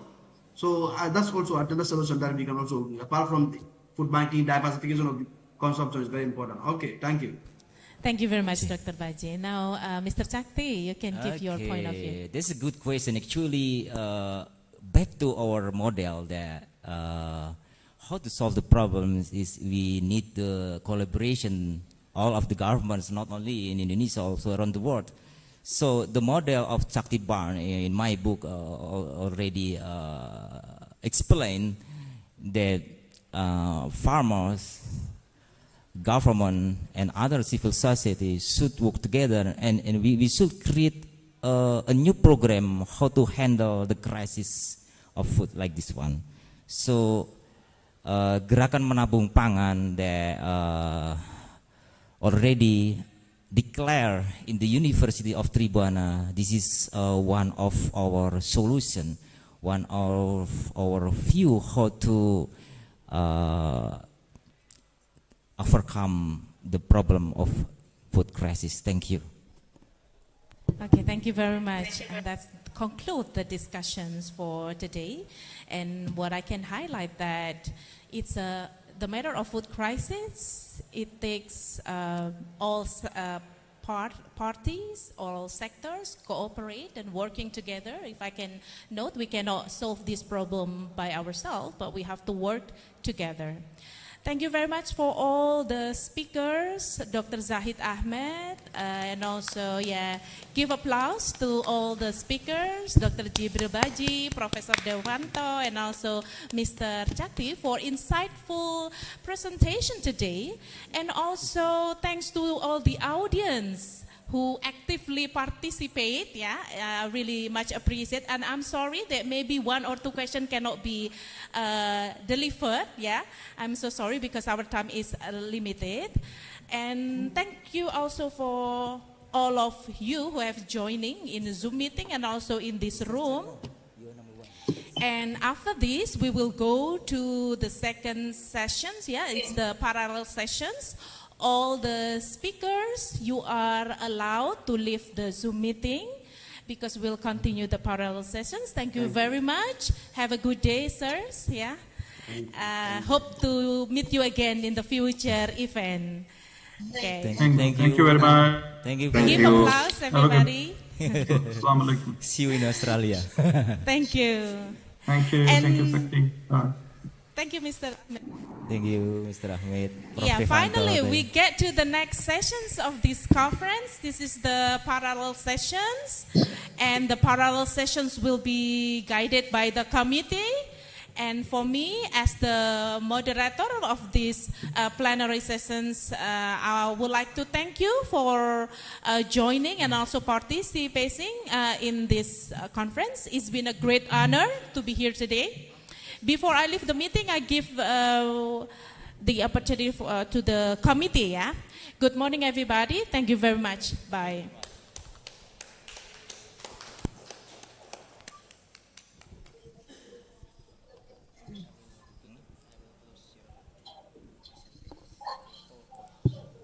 Okay, we are going to have Mr. Cherno, number 1, for presenting the comparative advantage of intercropping okra with selected vegetables okra in Gambia. Thanks for you, Mr.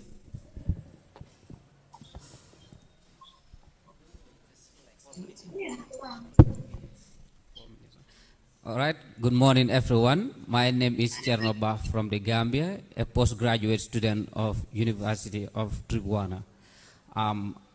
I am very grateful and in profound gratitude to be given this opportunity to present on this international conference. So my topic of presentation is going to be comparative advantage of intercropping okra with selected vegetables. Okra with lettuce, okra with tomato, okra with eggplant, and okra as a sole crop. So the objective of this study, the study aimed to examine the effect of intercropping okra with selected vegetables in order to obtain greater yield and provide better agronomic practices. So the methodology of these studies, the experiment was arranged in a randomized complete block design with 4 replicate and 4 treatment. The treatment are as follows: okra intercropped with lettuce, okra intercropped with eggplant, okra intercropped with tomato, and okra as a monocrop or sole crop, which is the control. The plot size is 1 meter wide and 5 meters long. So each treatment was assigned in the block randomly. A total area of land of 126.5 meters square was cultivated. So a genster was used in order to analyze the data that was collected because it's an experimental design. So the results of this particular investigation on the effect of intercropping okra with selected vegetables on yield is shown in figure 1. The results revealed that there was no significant difference in the model, but there was mean difference. The highest mean was recorded on crop okra intercropped with tomato, which shows 571 grams, followed by okra with lettuce, which shows 522 grams, then okra intercropped with eggplant, which shows 386 grams. The least was the okra sole crop, which shows 343 grams. That can be seen in the figure. Next. So in conclusion, based on these studies, it was concluded that the outdoor assessment for intercropping, the effect of okra with selected vegetables at the local level was not enough to make a conclusion, but should be considered within the conventional perspective.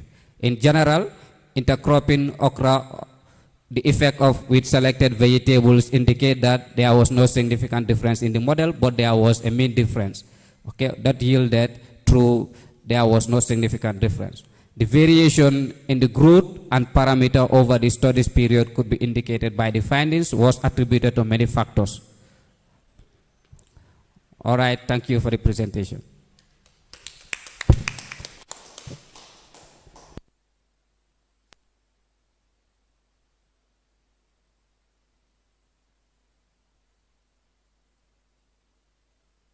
Okay, thank you very much, Mr.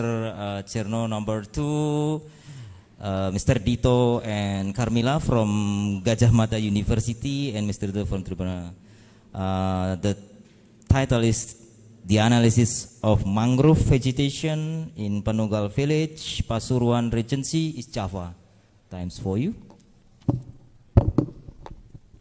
Ya, Assalamualaikum warahmatullahi wabarakatuh. Good afternoon, everyone. I want to present about the comprehensive analysis of mangrove vegetation in Pasuruan. It's important to know the comprehensive analysis because we can understand the quality of mangrove, the quality of the environment. If the mangrove in the coastal is broken, it will be dangerous for the environment. It will affect the abrasion. It will damage the hostage in the coastal. So it's important for us to understand the comprehensive analysis. So I'm sorry. Okay.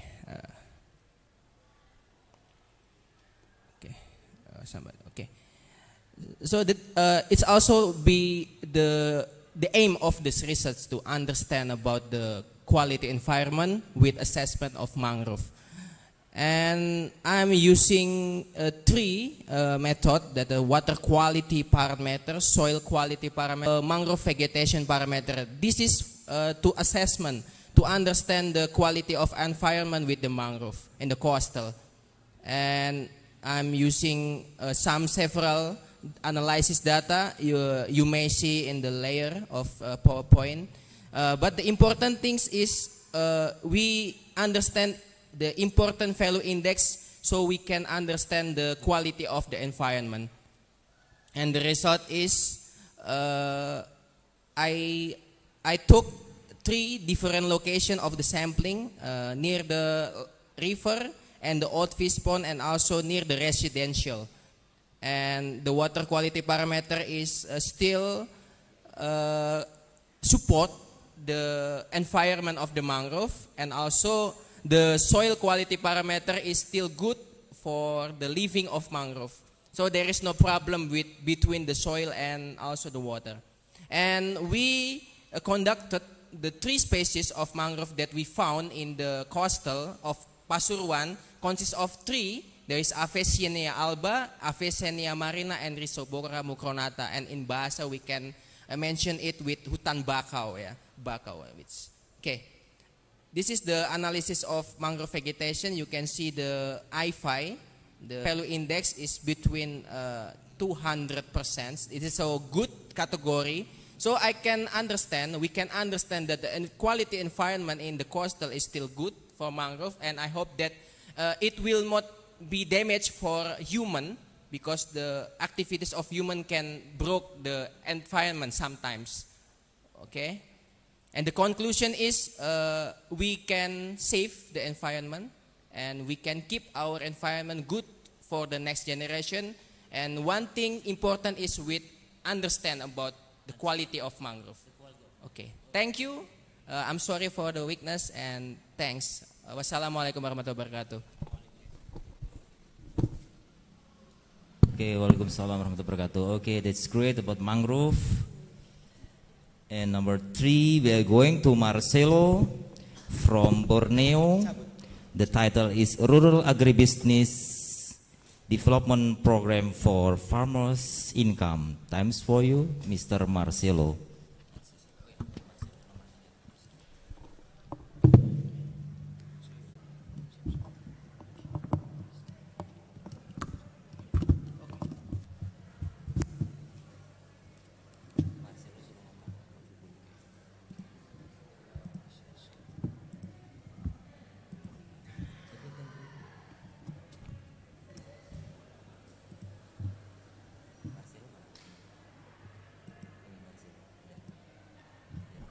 Okay, Marcelo, times for you.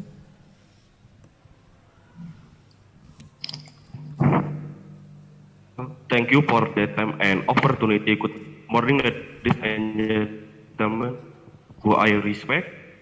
Introduce, my name is Marcelo, student Agriculture Economy Master Program at Tribhuwana Tunggadewi, University Malang City. The title of my research in Rural Agribusiness Development Program or PUAP for Farmers Income. Next fact.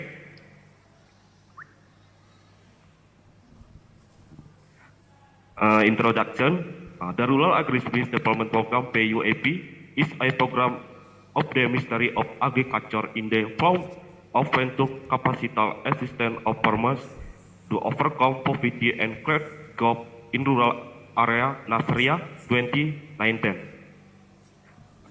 Agriculture programs are closely related to poverty and farmers' income. Education are consistent in terms of capacity, mainly due to in operating financial assistance and necessary facility and infrastructure law 2022. The purpose of the study was to conduct an literature review regarding the analysis of this development program to AP on farmers' income. This study are expected to provide contribution and farmers in order to police in encourage. Next fact, method.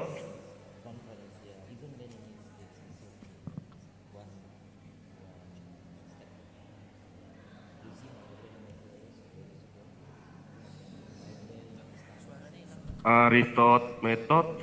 This type data of result is result that as literature review of literature student related or rural agribusiness development program PUAP. This topic choose a significant journal book and rival source. The data used in this result is secondary data. Secondary data are publication in the form of different article or journal current out as Google Scholar. The method of data analysis is the study is critical assessment which is based of research journal that fit inclusion criteria and the journal are collection and summary is made. Okay. Next fact, result and discussion. Yeah, 2 minutes left.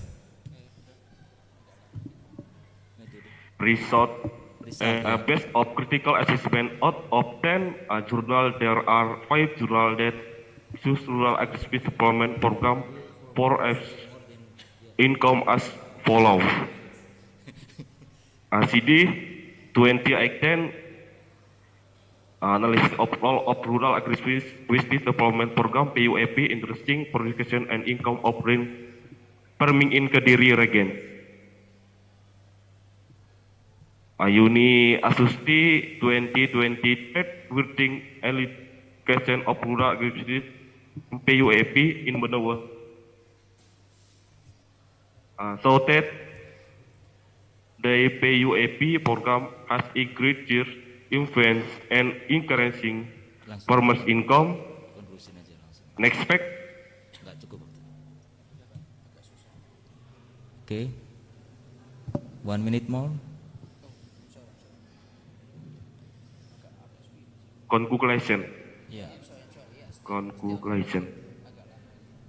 Yeah. Conclusion.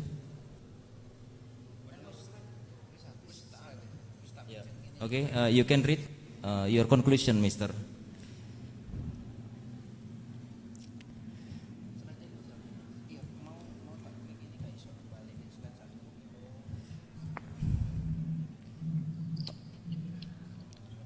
Okay, maybe Marcelo can read your conclusion, please, without slide, or maybe you can. Yes. Yeah, please. Yes, sir. Yes, sir. Conclusion from the result on the analysis of rural agri-species development program (PUAP) on farmers' income literature review, which is been described is conclusion the rural agri-species development program profit with over for farmers' income and is for 45%. I heard that one farmers the PUAP for the is for very activity and has positive effect on increasing farmers' income. That is all, and thank you. Okay, thank you very much, Mr. Marcelo. Now, number 4 is going to Mrs. Asih Widi Lestari, Firman Firdausi, Dewi Citra Larasati, and Juli Indasari. You have only 4 minutes, no more than 4 minutes, please, because. Okay, can you hear? Yeah. My voice, Mister? Okay, I want to, okay. Okay. Can you hear Mr. Sakti? Can you hear me? Yeah, we can see your, yeah. Okay, start from now, Miss Asih.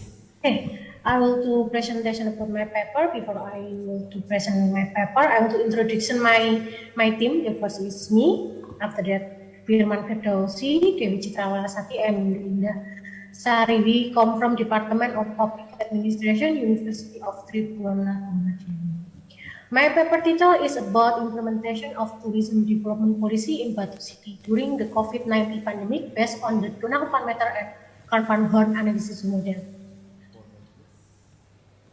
It's about my background. The Batu City is known as one of the leading tourist cities in Indonesia. Potential for extraordinary natural beauty. The potential for natural beauty and all forms of development has brought Batu City as tourism city, which later became one of the largest in Indonesia. But the COVID-19 pandemic has had negative impact on tourism sector. The government was forced to issue several close tourist attraction to reduce the spread of COVID-19. This, of course, has impacted the growth of the tourism sector, including Batu City. The various efforts strategies have been carried out by the Batu City government, restoring tourism in Batu City. The purpose of this paper was to determine and analyze the implementation of Batu City government policies in tourism development during COVID-19 pandemic based on the analysis of Tunang parameter and Karvan models. There are the 6 indicators in the policy implementation by parameter Karvan model. The first is standard and objective of policy, or the measure and objective policy. The second is results. After that, characteristic of implementing organization. After that, attitude of implementators. After that, communication between organization and implementation activities. And the last is social, economic, and political condition. This is about the first indicator. This is from parameter Karvan is standard and objective policy, or measure or an objective of the policy. In the developing Batu City government has policies. The namely is Batu City Regional Regulation number 4/24 concerning the function of the Batu City. This perda explains that the function of Batu City is an agriculture city and tourism city. And the Batu City government has ultimate policy on tourism development. There are namely Batu City Regional Regulation number 1/2013 concerning the implementation of tourism. After the COVID-19 pandemic, the implementation of tourism development Batu City government must be harmonized with even the COVID-19 pandemic. The Batu City government is to overcome the COVID-19 pandemic. There are namely is Mayor of Batu Regulation. In bahasa is about peraturan wali kota number 8 2012, they are concerning in the implementation of discipline and enforcement of the health protocols and effort to prevent and coronavirus disease. Okay. 20 second. 20 second left. Okay. Yes. Number second is about the resort is the human resource, natural resource, and financial resource. About human resource, there are health of Public Bangda, Dinas Pariwisata, and then Dinas Kesehatan. After that, district of implementing organization, the characteristics and organization that implement the tourism policy Batu City during COVID-19 pandemic is already formed and implement very well. Excuse me, time is over. Please. It's over. Okay, thank you. Yeah, okay, so sorry. Thank you. Maybe you can read your conclusion, please.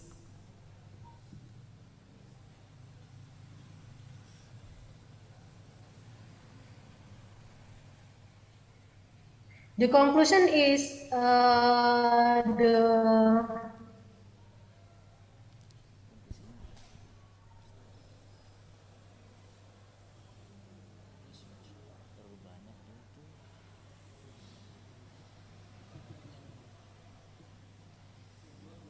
I think this is enough, Mr. Sakti, because I just share about the indicators, 5 indicators about implementation. Okay, so no problem. Thank you very much, Mrs. Asi.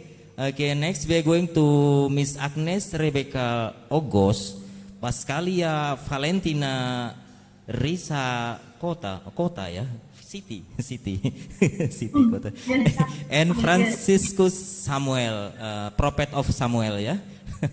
Okay, the title is Production Process of Barn Meatball in Malang City, overview of multicultural aspect. Time is for you. 4 minutes, only 4 minutes. Okay, thank you very much. Assalamualaikum warahmatullahi wabarakatuh. Good morning, ladies and gentlemen. Before starting presenting a paper, first of all, allow me and my group to introduce ourselves. My name is Agnes Rebecca Ogos, and my colleagues, Pascalia Valentin Risakota, and Franciscus Samuel. Now, I will present a paper from my group entitled Production Process of Great Meatballs in Malang City through Multiculturalistic Aspect. Next, research purpose, research method.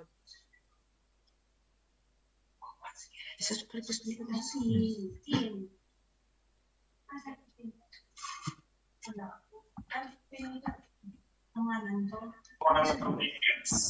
Research purpose. Sorry. The research purpose.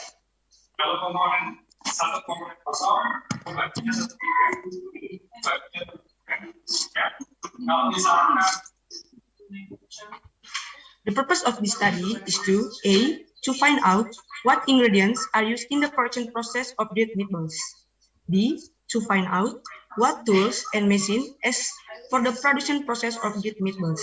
C, to know review of multiculturalistic aspect, such as what is in the production process of grilled meatballs.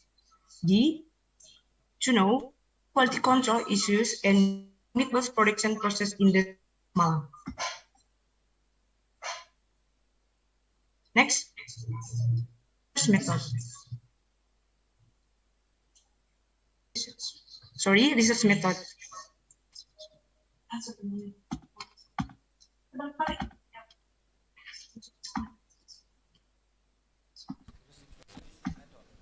Method, please. Directly method. Okay.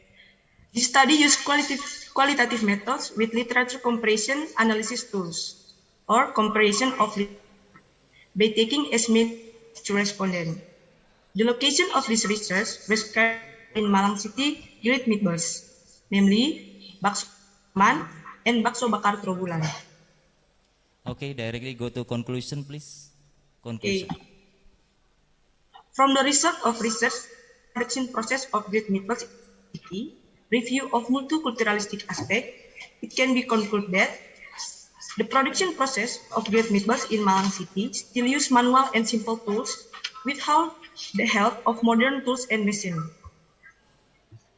as well as the attractiveness that makes customers from within the city as well as out of town to buy grilled meatballs.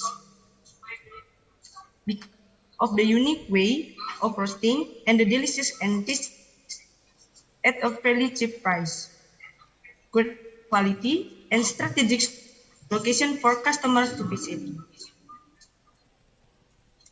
Thank you very much for your attention. Assalamualaikum warahmatullahi wabarakatuh. Okay, thank you very much, Miss Agnes. And okay, question. I want to ask you number 1 until number 5 for Mr. Cherno, Mr. Dito, Mr. Marcelo, Mrs. Asi, and Agnes. So this is the same question.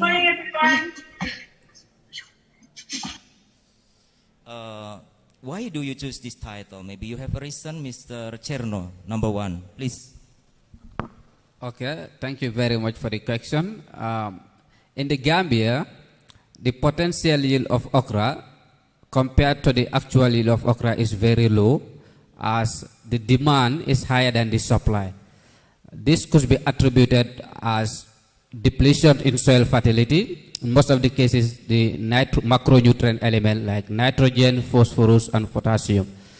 This could be also compounded by traditional belief that indigenous okra species can be grown and adapted to low soil fertility content, and they can do well. That lead to most of the cases there is little fertilizer application, at times non-fertilizer application. So sole crop of okra being cultivated in the Gambia, it declines as a result of low soil fertility. There is inadequate information about intercropping okra with other vegetables. So this research will fill the gap of those potentials on unlocking the potentials of okra production in order to increase the produce of okra in order to meet the market demand. Thank you. Okay, you're welcome. Okay, okay, Mr. Dito, you have 1 minute maximum to answer this question. Yeah, thanks. Thank you so much, Mr. Chakti Indra Gunawan. The reason why we are choosing the topic is about we understand the damage of mangrove in the coastal Indonesia is massively, and we understand that we have an important function of the mangrove. But in the coastal, the fact is the mangrove, some of mangrove, maybe the majority is damaged. So it's dangerous for us. So in the form of the climate of change, mangrove can defend from the abrasion. And I think that in the future, the country can rebuild the damaged mangrove, become a good again. I think that's all, Mr. Okay, thank you very much. Mr. Marcelo, you have only 1 minute for answering, please. Okay, thank you, Mr. Because PUAP to accelerate the growth and development of agribusiness as well as overcome poverty and unemployment of rural farmers. Thank you, Mr. Okay, welcome. Now it's going to Mrs. Asi. Why do you choose this topic, Mrs. Asi? Please answer maximum 1 minute. 1 minute, please.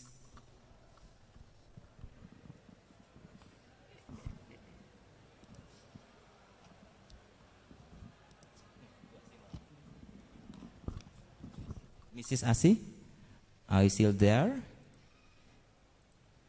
Okay, now Miss Agnes, please answer the question. Okay, thank you. I choose this topic because in my opinion, roast meatball is from unique food product, and I'm interested in the production process, which is now found. Okay. Okay. Okay, thank you very much. Now we're going number 6. Ibu Maraniati from Sumba Timur, from East Sumba. Please, time for you, Ibu Maraniati. Maximum 4 minutes. Your title is The Benefit of Moringa Leaves as a source of functional food and herbal medicine. Please, time for you. Thank you. Good afternoon, everyone. My name is Maraniati. I am a student on Magister of Agriculture Economy, University of Tribuna Tunggadewi Malang. I want to present my article entitled Benefits of Moringa Leaves, Moringa oleifera, as a source of functional food and herbal medicine. Next. Purpose. This study aims to discuss comprehensively the use of Moringa oleifera as a functional food, ingredient, and herbal medicine based on literature study. Next. Method. This article review is a review of literature from various sources online and online from various books and research. Result published on Google Scholar and Scopus. In online search using the keywords Moringa oleifera, bioactivities Moringa oleifera, and use of Moringa oleifera. The search results obtained are synthesis so that they can explain the benefits and bioactivity of Moringa oleifera. Next, result and discussion. 1. Moringa oleifera as a medicinal ingredient. Various research report that Moringa oleifera has various therapeutic effects as antimicrobial, anti-cancer, anti-inflammatory, anti-diabetic effects, and antioxidant.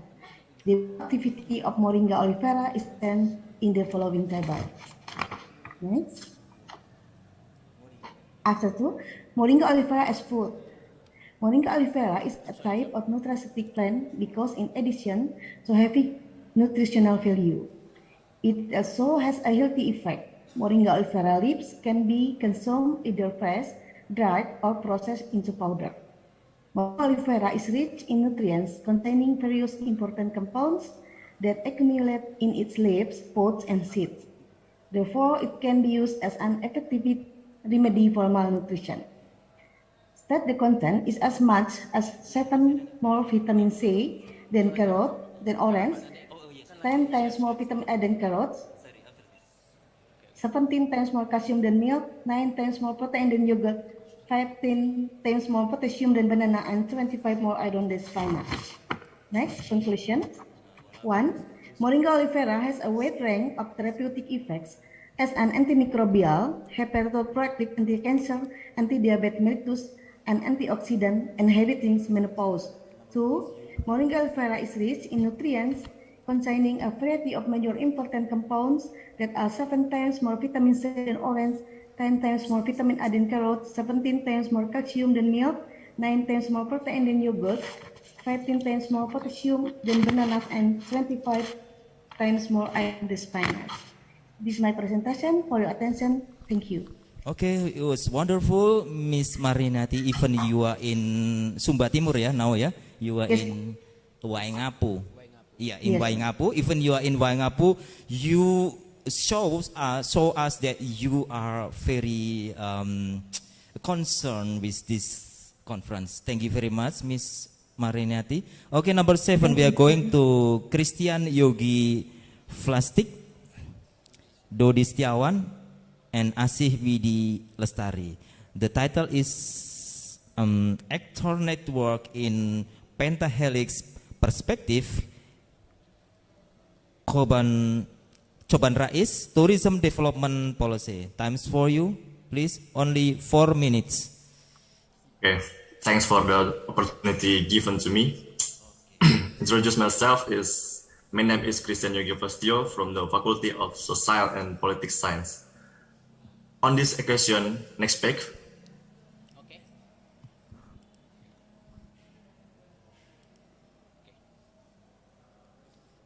I will describe the result of my research with the support by the Tribuna Tunggal-Dewi University to the report of too many people. And next page.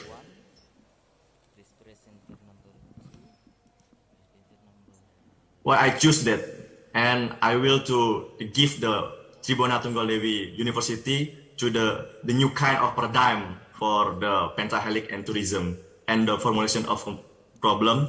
The first, what is the network for actor in the Choban Rais, and the fourth, is what the support and inviting factor in the tourism development policy in Choban Rais. Next page. In my research, I focus on the study of actor network in the pentahelic perspective, with a complete arrangement of title is the network of the actor, is the tourism development policy of Coban Rais pentahelic perspective. The background led to my research in relate to investment and the profit sharing, review of my local resident relate to Coban Rais waterfall, tourism, Batu City, East Java, Indonesia. Next page. And this is the result and discussion. Have the 5 for the actor and the pentahelic. The first, in the government, Perhutani and the government tourism office. 2, university is the Brawijaya University. And 3, communautaire partnership, Magaruli and Solindo. And next, it's the forest village communication organization. And the last, conventional media and social media. And the result of my research on the network of actor is the pentahelic tourism is the perspective is the new kind of paradigm for the everyone and for the faculty and is the very interesting for me and my I think it's the lecture for me and pentahelic is the new kind of paradigm this is. And the 5 actors who fulfill the 5th component of pentahelic contribute and the real implication of the collaboration carrying out. And thank you. Okay, thank you very much for your presenting. Before I'm going to go to Miss Maria. So thank you very much for my father and my mother. Ibu bapak saya ternyata masih menonton konferensi ini. Terima kasih bapak ibu saya yang melahirkan saya di dunia ini. My father and my mother now in this joining this in this conference. Yeah, it's for they are in middle of Java. Oke, terima kasih bapak ibu yang ibu bapak saya maksudnya yang telah masih bergabung mensupport anaknya. Okay, now we are going number 8, Maria Gabriela Binu and Tirta Yoga, implementation of the urban farming program of the Food Security and Agricultural Service of Malang City. Times for you. Only 4 minutes, please. Hello everyone, I'm Maria Gabriela Binu from Economical Recruitment.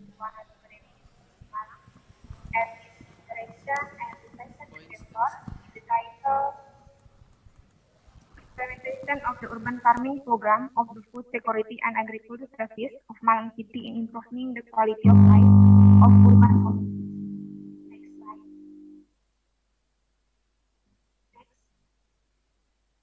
Purpose is research aims to determine the implementation of the urban farming program by the Malang City government in the quality of life. Bagi langsung aja.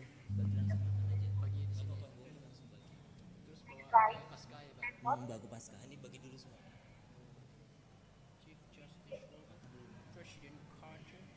Maria, please give your instructions.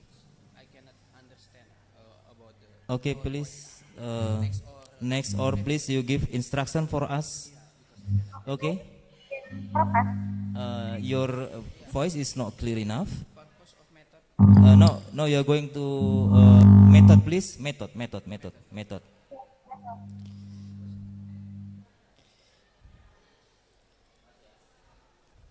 Please you.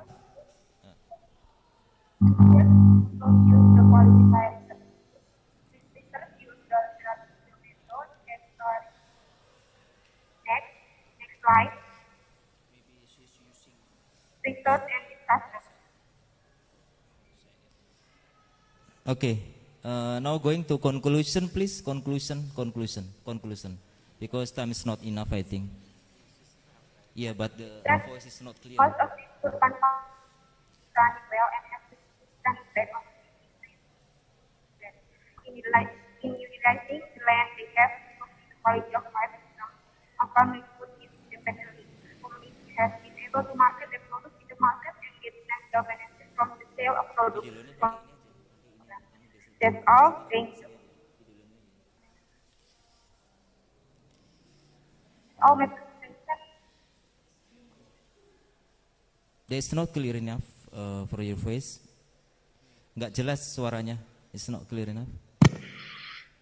Pakai headset mungkin ya. Hello. Ya, oke, no clear, no it's clear. Sekarang jelas, please. Ya, conclusion, please. Okay. Conclusion, most of these urban farming programs have a significant impact on communities in the Neo village and Penangguan village. In utilizing the land, they have improving the quality of life in terms of family food needs independently. The community has been able to market their products in the market and get financial benefit from the sale of products from the urban farming program. That's all my presentation. Thank you. Okay, thank you very much. Now it's going to Mr. Fidelino Carvalho from East Timor. Times for you, only 4 minutes.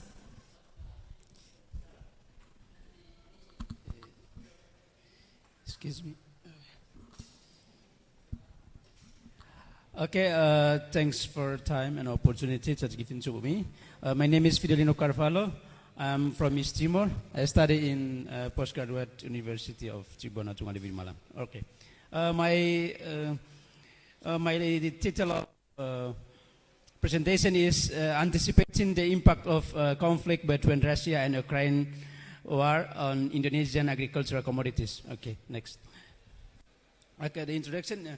In the era of globalization and economic liberation, the global economy shutdown can harm the national economy. The global economy slowdown can affect Indonesian through 3 channels.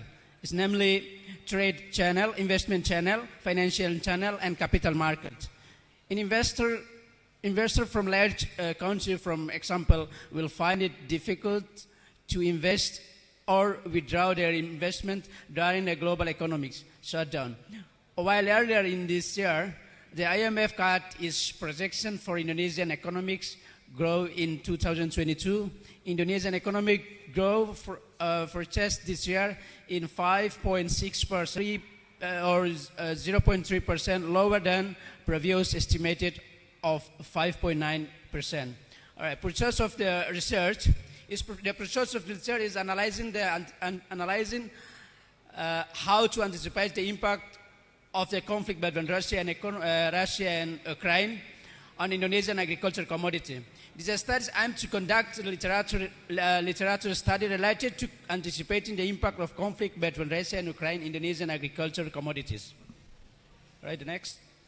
Okay, the literature review is focused on the first is indicator from Russia and Ukraine conflict impact on Indonesian economy. And the second is the effect of Russia and Ukraine's conflict that can affect the Indonesian agriculture sector. Okay, the methodology is used in data analysis between public research results and meet criteria. Journal and scientific works are collected and summarized with included name, research, year, publication, research objective, research method, and a summary of the research find. Okay, the next. The conclusion. First, from the result of the research, the analysis that Russia and Ukraine war for anticipating the impact of the war between Russia and Ukraine on Indonesian agricultural commodity that have been described, it is concluded that Indonesia must anticipating with the strategically to maintain, keep trying to bolster it is domestic food resilience because it is sees Indonesian as a country where its population is increasing and very much at the fourth rank on the world population. All right, the second, the food insecurity in Asia brought on by the conflict is exacerbated by other enormous challenge, including export ban, disruption to the global supply from the result of the suffocation. It can conclude that the nuisance of the war, food supply chains, is very important and very important problem for the survival of mankind, especially for Indonesia. whose consumption habits are increasing every year.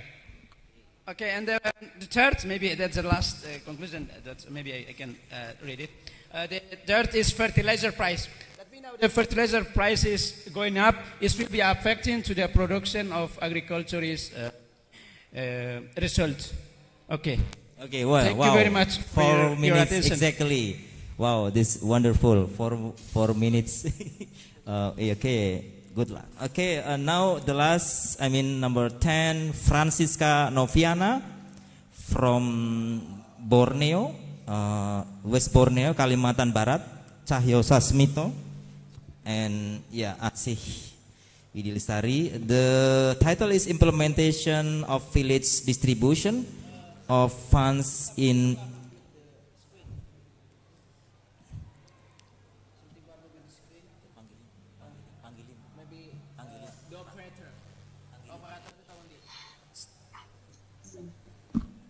Okay, thanks for you, Miss Francisca Noviana. You can maybe explain your paper, only 4 minutes, please. Thank you. Good morning, everybody. Good morning.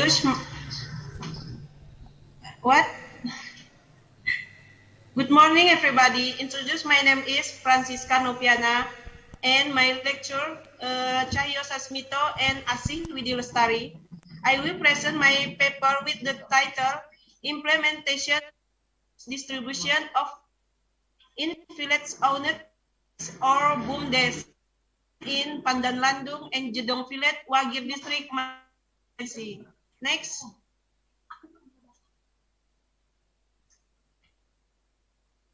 The goal, the purpose of this study was to describe and evaluate Pandanlandung and Jedong Village, Wagir District, the implementation of village fund distribution in village owned enterprise management, to describe and examine the variable that can help and hinder the implementation of village and fund distribution in village owned management in Pandanlandung and Jedong Village, to create a component or model BUMDes management in Pandanlandung and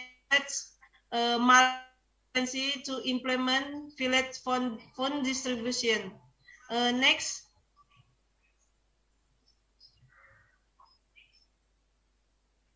Methods. The research method used in this study is a qualitative descriptive method. The source of the data obtained comes from primary and secondary data. Data collection techniques using observation, interview, and documentation. Next. Result and discussion. The result of the study found that the village owned and or BUMDes policy in Pandanlandung and Jedong Village could be implemented effectively based on the fund meter and fund horn policy implementation model. Policy size the objective, capital research, organizational communication, social condition, and human resource are supporting factor for implementing BUMDes management village fund distribution in Pandanlandung and Jedong Village. Regarding the obstacles to implementing BUMDes management, such economic condition, the character of the executor, the disposition of the executor, and type of the first are the significant. Next, conclusion.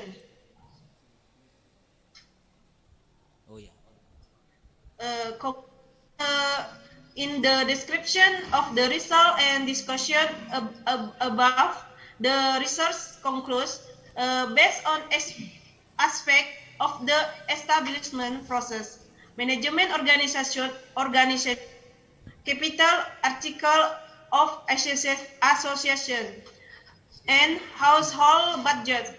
BUMDes policy in Pandanlandung and Jedong Village can be implemented effectively based on the factor the implementation of Village Fund distribution and BUMDes management in Pandanlandung and as project according to plan. Even though there are still deficient your problem that you occur in the field. The supporting factor in implementing village and distribution in BUMDes management in Pandanlandung and Jedong village are policy, size and objective, capital resource, interorganizational communication, social condition, human resource, the inhibiting factor of the implementation of BUMDes management, economic condition, and the character of the implementing disposition, implementer, and resource. Thank you very much for the attention. Okay, thank you very much. Exactly 4 minutes 20 seconds. 4 menit lebih 20. Okay, now I'm going to ask about question for Ibu Maraniati, Christian Yogi, Maria Gabriel, Fidelino, and Francisca. Why did you choose this topic? Please start from Ibu Mariani. Only 1 minute for answer this question, please. The reason of this article because I am interested in discussing more about the benefits of moringa leaves. As we know, moringa leaves have many health benefits and have economic value when processed as a functional food ingredients because of their nutritional content. People who consume functional food made from moringa will get double benefits, namely fulfilling nutrition for the body and being able to prevent various diseases. Thank you. Okay, very good. Okay, number 2, Mr. Christian Yogi Flasik, please. Time's for you.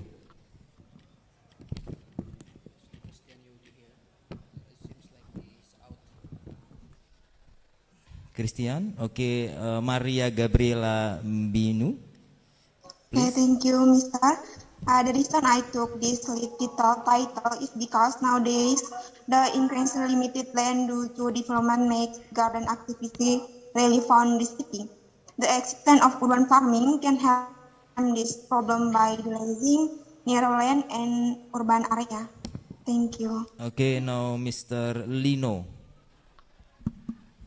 The reason that I chose the topic is because as we know the Russia-Ukraine war will be impact in the whole global market or market trade, and then the supply chains of the product, any of the product. That's why I want to be explore or know more about it. Because it's impact to the Asian as well, and especially to the Indonesian as well. But my main focus is especially in Indonesian agriculture commodities. All right, thanks by region. Thank you. Thank you very much. Now Miss Francisca Noviana. Okay, thank you for the question that has been given to me, sir. I will answer. The reason I choose that title because village-owned enterprises play an important role in the welfare of society. So that in this case, village funds can lead for community development and empowerment must be carried with transparency. But based or previous observation, research that carried or especially to the implementation of village fund distribution management field owned enterprises still have problems. Choose people who are still apathetic. There is no transparency of the budget use and a lack of human resource. From the problem above that made interested in raising the title, the research, and this problem is directly related to what happening in today's society. Thank you. Okay, you're welcome. Okay, now we are going number 11, Miss Maria Rosiana Pulau Island ya, Pulau Island. Rizky Audivia, Rizky Audivia, ini Mas Logos ya. Employee recruitment analysis at CVARDH and SMS Fried Chicken in Malang City. Times for you, Miss Artis. Okay, thank you for my chance. Good morning, everybody. Today I want to presentation. Before I do that, let me introduce myself. My name is Rizky Audiva and my partner Maria Pulotukan. And today my presentation wanted to talk about employee recruitment analysis at CVRDH and UMKM I am going in Malang City. Okay, the next research and the first one to know the employee recruitment planning process. The second one is qualification of employees. The third one is to knowing the employee selection process. And the fourth one is obstacle faced during the recruitment process. And the next slide is about method. The method used is qualitative. Data obtained by observation, data and with note and record. The data that has been obtained will be analyzed, descriptive, qualitative. Meanwhile, the research interviewed to from CFA, IRDH, and UMKM I am going also. Okay, slide is result and discussion.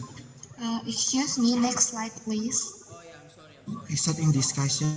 And discussion. Okay, the first IRDH. At CFA, the recruitment is carried out online through social media and Blocker ID website. Meanwhile, UMKM I am going Longsor is carried out online and offline.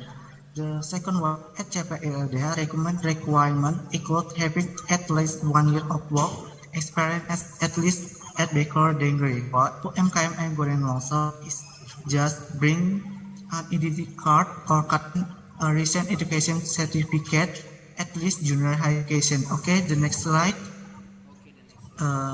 This is carried. The fourth is at CPLDH, the requirement process is with two interview process, and so is at UMKM I am going Longsor.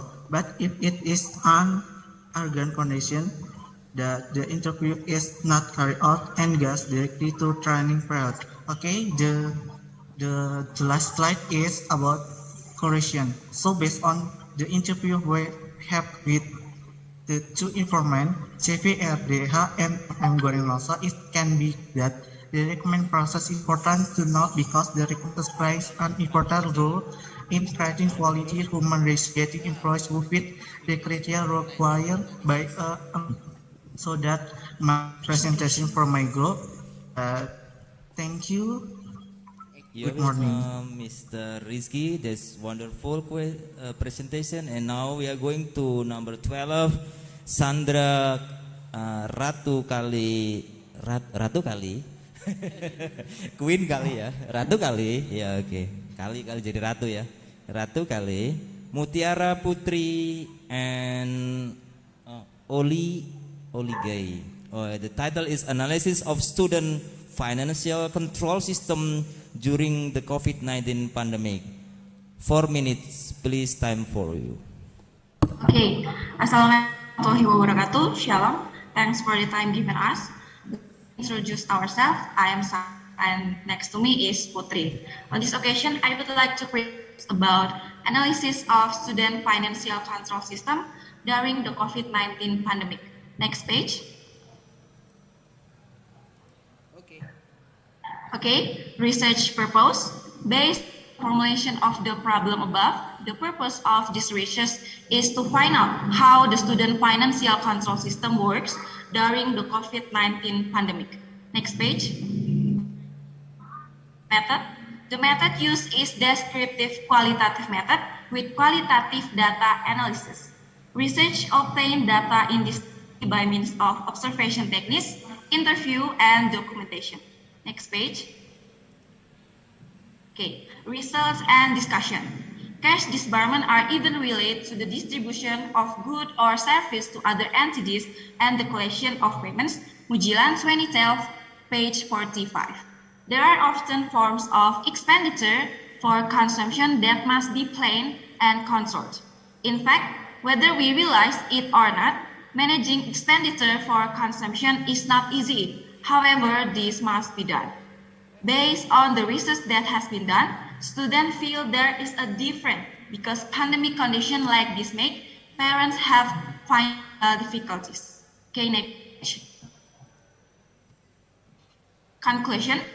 Based on the results of this research and discussion that has been carried out, it can be concluded that almost all students feel the influence of the COVID-19 pandemic on the financial system. The financial condition of their parents has become much lower than before. So that in this way, some students decide to make their own extra money by work or sell. Due to the COVID-19 pandemic, the needs have increased and expenses have increased again than before. In the current condition of the COVID-19 pandemic, many students do not set aside money for saving because according to them, the money they earn is unused and sufficient for their daily needs. Often students spend money just to fulfill their desires, such as buying skincare equipment, clothes, and hanging out in caves. By recording and budgeting according to needs on a priority scale to monitor where it has been used so as to minimize all needs that are to following trend and excessive lifestyle. Thanks for your attention. Okay, yes, wonderful. You're good in English, Mr. Sandra. Okay, now we are going to number 13, Maria Magdalena Mia. Magdalena. Panggilannya Delta. Delka. Okay, the title is Economic Empowerment Strategy Through God Breaking in Dr. God Livestock Batu. Times for you. Assalamualaikum warahmatullahi wabarakatuh. My name is Magdalena Mia. As for the title of my paper is Economic Empowerment Strategy Through God Breaking in Dr. God Livestock Batu.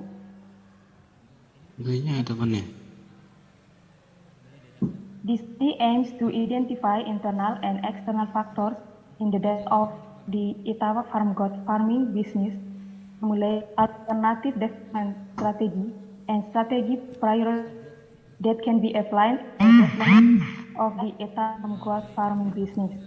The basic methods used in this research in descriptive analytic methods of data analysis using matrix analysis IVE, matrix WOT, and matrix QSTM. Next. Discussion. The result of review on is Winda Nukina Sandra's research job with the title Strategy Development but Livestock Business, CV Prima Brand Tendophylex, Mantriclor District Paulu CP. Namely, based on the result of calculation from rating values, internal strategic factors basis for CV Prima brand as the axis is 1.60, while the external factor in the development of the CV goat farming business Prima brand, the y-axis, namely 1.17. The rate development strategy for CV Prima brand in creating to take advantage of existing opportunities. The strategy implemented by CV Prima brand and see why the rise of product marketing not only in the city of Palu but also outside the regional environmental factor internal factor analysis on CV goat livestock business strategy Prima brand to identify strengths and directed weakness in DDS 2017.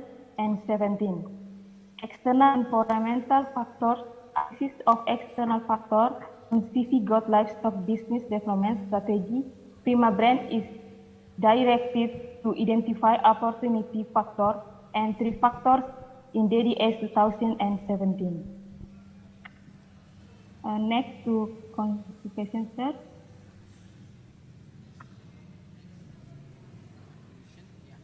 Yeah.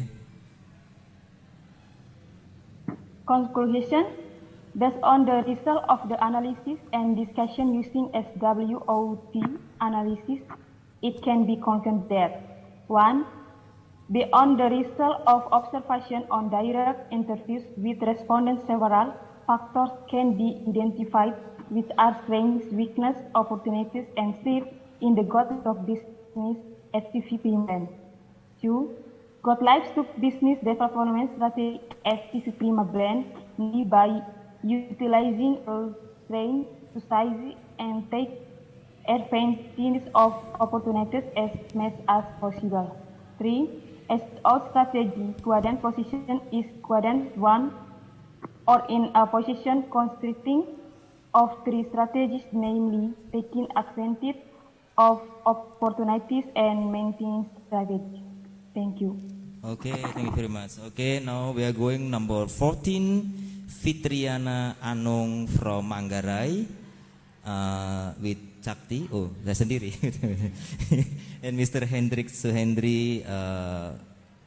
The title is The Influence of Accounting Information Systems and Human Resources on Increasing Income in UMKM ya, in Trogomas and Sumbersari, Malang City. Times for you, please, 4 minutes. Thank you for the time given to me. My name is Fitriana Anung and my lecturer Cakti Indra Gunawan and Hendrik Suhendri. I will present my paper. The title, The Influence of the Accounting Information System and Human Resources on Increasing Income in MSMAS in the Tlogomas and Sumbersari village is Malang City. The goals and results. Define out the effects of accounting information system and human and resources on increasing income in MSMAS in the Tlogomas subdistrict and Sumbersari subdistrict, Malang City. Some of the things that are focused on in this study are related on the influence of accounting information system and human resources in increasing income in the two,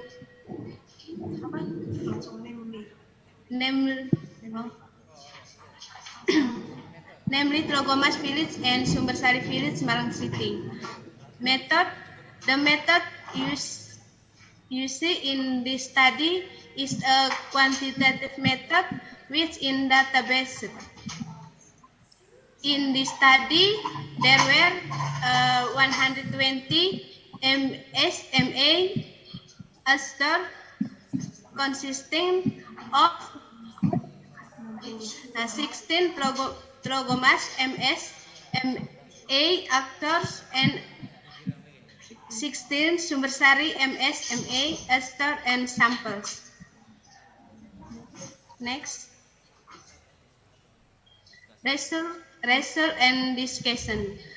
The result of this study indicate that in the accounting information system and human resources are implemented in the Tlogomas sub-district and Sumbersari Malang City. It will have a positive effect in increasing their income. Effect of accounting information system on increased income.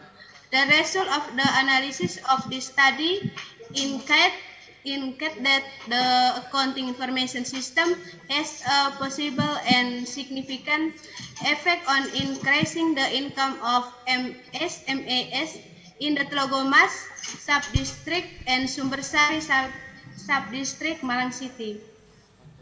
Alternative development. Conclusion. This study aims to determine the effect of the independent variables, namely accounting information system, human resources, accounting information system, and human resources on the depend variable, namely increasing MSMA income. The conclusion in this study so that the accounting information system has a positive and significant effect on increasing income in MSMAS in the Trogomas Village and Sumbersari Village, Malang City. Okay. 2. Human resource have a positive and significant effect on increasing income in MSMAS in the Trogomas and Sumbersari Village, Malang City. 3. Accounting information system and human resource have a positive and significant effect on increasing income in MSMAS in Trogomas Village and Sumbersari Village, Malang City. Thank you very much for the attention. Okay, thank you very much. Okay, now we are going number 15.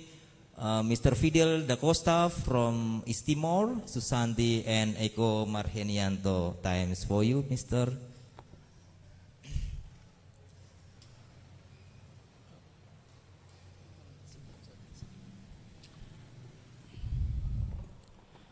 Hello guys, how are you everyone? Okay, I think you all are fine. Okay, so good afternoon everyone. So my name is Fidel Da Costa. I'm from East Timor, and now I'm studying in University Tribuana Tunggadewi Malang City in Indonesia. So let me to present my paper title. My paper title is The Effect of Germination Time on Nutrient Content of Seed Sports for Party Feeds. So next introduction. Okay. Germination is one solution to the problem of animal feed in order increase nutritional value and reduce feed costs. That's why its full potential leads to the development of corn seeds germination production for party feeds in the future. So the purpose of this research is it was to determine effect of corn seeds germination time on the nutrient content corn seed sport for party feed. So next, research and methods. So the research was used in this research.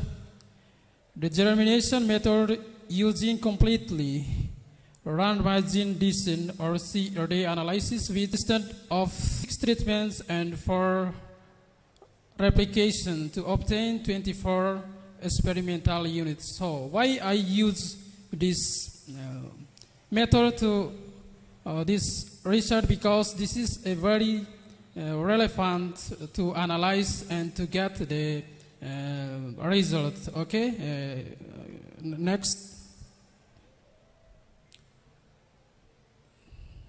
Next, the result. The result and discussion, yeah. Yeah. Okay. The result and discussion. The result show the duration of germination of corn seeds had a very significant effect, or P smaller than 0.01 or F count bigger than F table 1% on trimeter crude protein, extra ether, crude fiber can be seen in table. So the first trimeter start from T0 is higher and after that become less. And the second is crude protein. Next slide. Crude,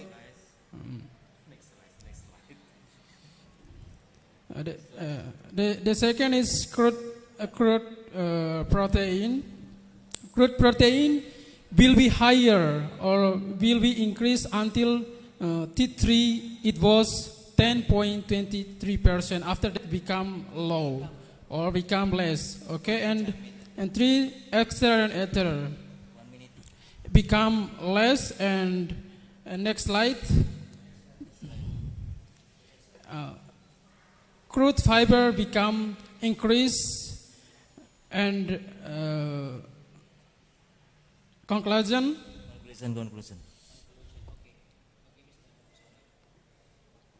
Okay. Based on the result of study, it can be conclusion.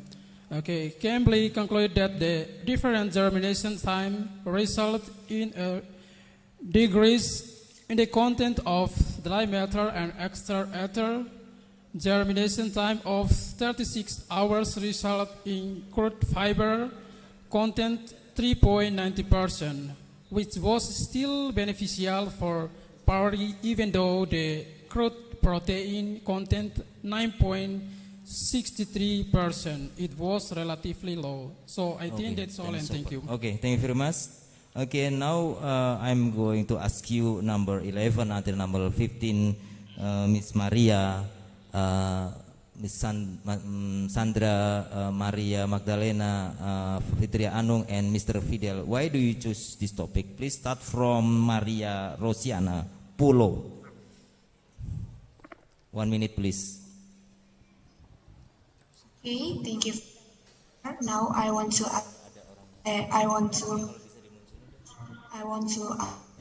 ask. Because the title is related with my study about and product or human resource, and from the in the object, I'm curious to solve the problem from my view and knowledge. Not only that, we want to know how and process difference RDH and UMKM in the long term. Okay, thank you very much. And now we are going number 12, Miss Sandra, please.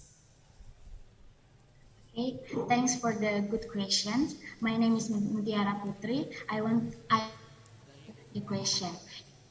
And this research and because the implication for pandemic COVID-19, not the business sector, but our sector. We students are also special. We are student versus. I think of not all parents work as staff employer or the UNN employer. Of course, this is a problem for us who are in the overseas. How do we manage finances? That is the fundamental reasons why this research important to do. And then we really have experience to almost of all students in Indonesia when pandemic COVID-19. It is true, we are, and this title has never been brought up. So why did we take this title? Okay, thank you very much. Now we are going to Maria Magdalena Mia. The reason I chose this title is by learning business development strategy in livestock, then there will automatically know the internal and external factor in their business. Now, what are the strength, weakness, threats, and opportunities that why you can prepare what strategies could be applying in your business so that you can increase the productivity of the livestock in sale and breeders can be confident in running their business. Thank you. Okay, now we are going to Fitriana Anung, please. Thank you for the question. The reason I chose this title is because it's in from economic condition, especially in the section of micro, small, and enterprise where they need an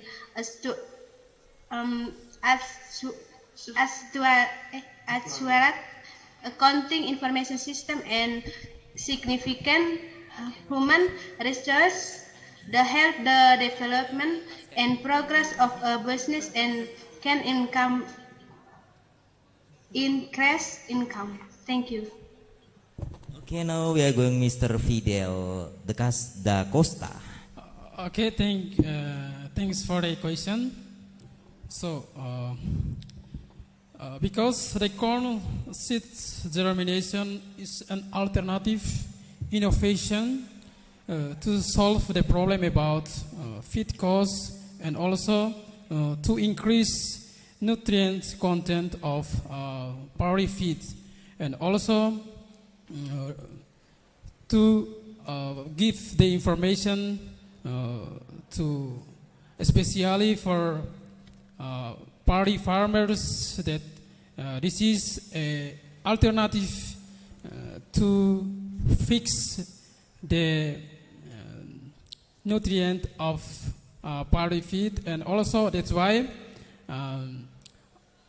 I take this topic to analyze the different time the germination to identify which is the best to applicate in for party feeds, and I think that's all. And Okay, thank you very much. Now we are going to number 16, Roy Priadi Maria. Roy, ini the artist ya, the handsome MC. Mr. Roy is master of ceremony ya, the best. Okay, from Borneo, West Borneo, Maria Gisilia Maya, Maria Marcelinda. The title is Malang Special Food Production Process Rawon Rujak Cingur. Rujak Cingur ya. What is cingur in English? Okay, time's for you, Mr. Roy. 4 minutes. Right.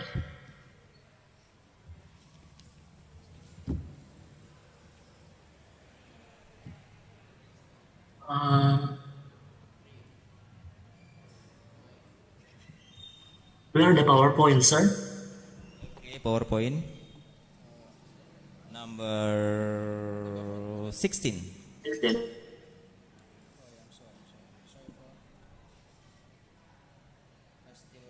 Still opening, right? Okay, please.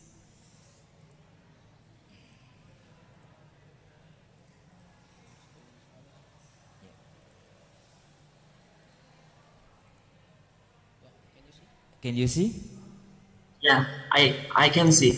Okay, let me introduce myself. My name is Roy Priadi and my partners Maria Giselia Maya and Maria Marcelinda. Okay, we will discuss about Malang special food production process pecel, rawon, and rujak cingur. Okay, the next slide.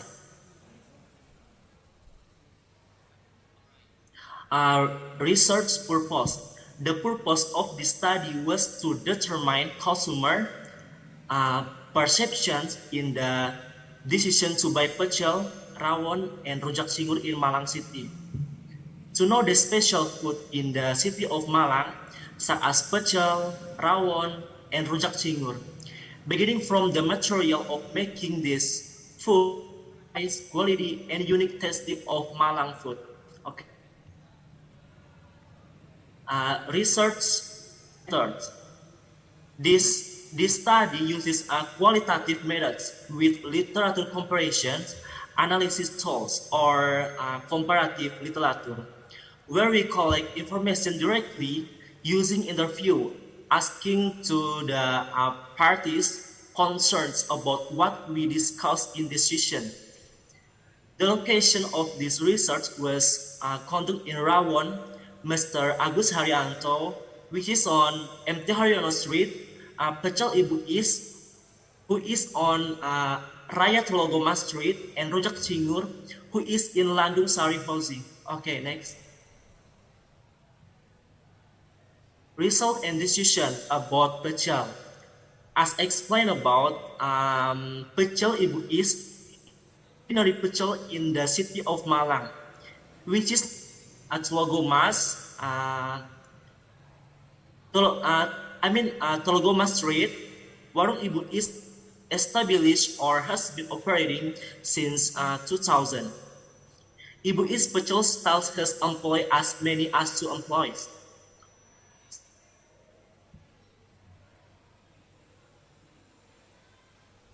Okay, the second is rawon, which is quite attractive to public is located on MT Haryono Street, Malang. On the late Agus Haryanto, the estimate of this Rawan shop since 1983. Okay, next.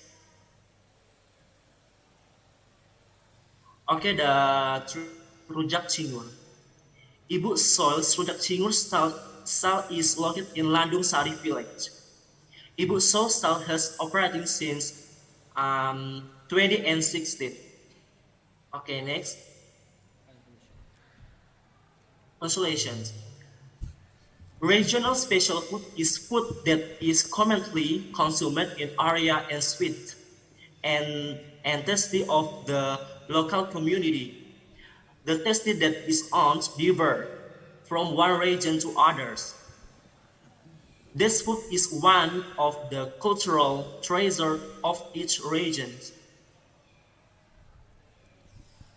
Okay, next. Okay, thank you. Okay, thank you for your attention. Thank you so much. You're welcome, Mr. Roy. Okay, exactly 4 minutes. Now we are going to Nopriana Berry. Berem-berem bukan ya? It's not berem-berem. Berem-berem is Sunda song ya, berem-berem. This is Berry. Okay. Nopriano Berry. The role of the agricultural sector in economic development planning in Lamaknen district, Belu Regency. Oh, this is near East Timor ya, Belu. Okay, times for you. Only 4 minutes, please.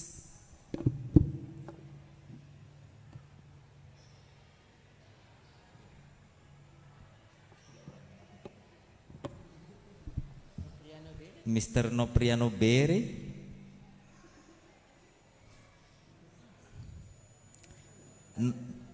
Now we are going to number 18, Jessica, Florida. Mario Leonardo, Jerabut, Jerabut, and Aulia Nurzalina. The title is Production Process of Special Traditional Snack in Malang City, East Java. Jessica, times 4 ya. 4 minutes. Okay. Good afternoon, everyone. In this time, I will present the paper of our group with the title of Production Process of Special Traditional Snack in Malang City, East Java. Before that, I will introduce myself. My name is Jessica Florida, and my member is Mario Leonardo Jerabut and Aulia Nuraslina. Next.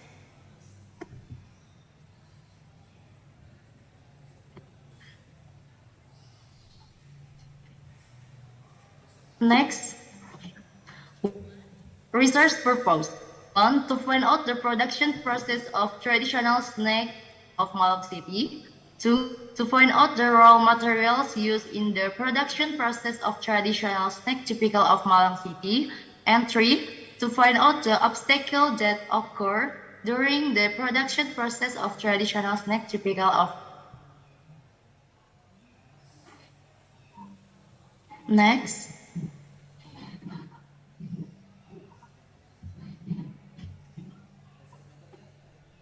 Next slide, please.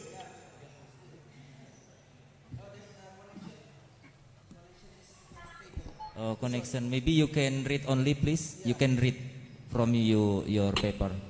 Yeah, because the connection. Yeah.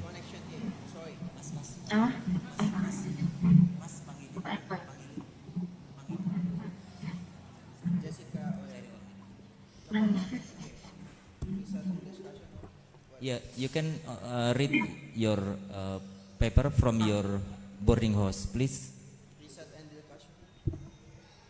Result and discussion. 2. Research young method. Research method. Yes.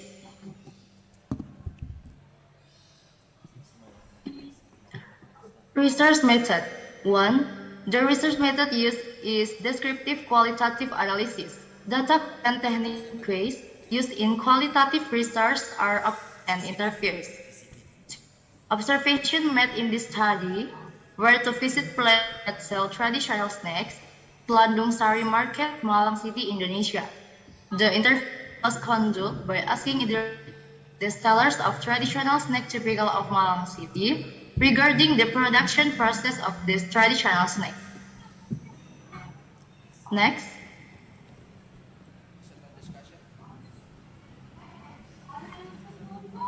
Result and discussion.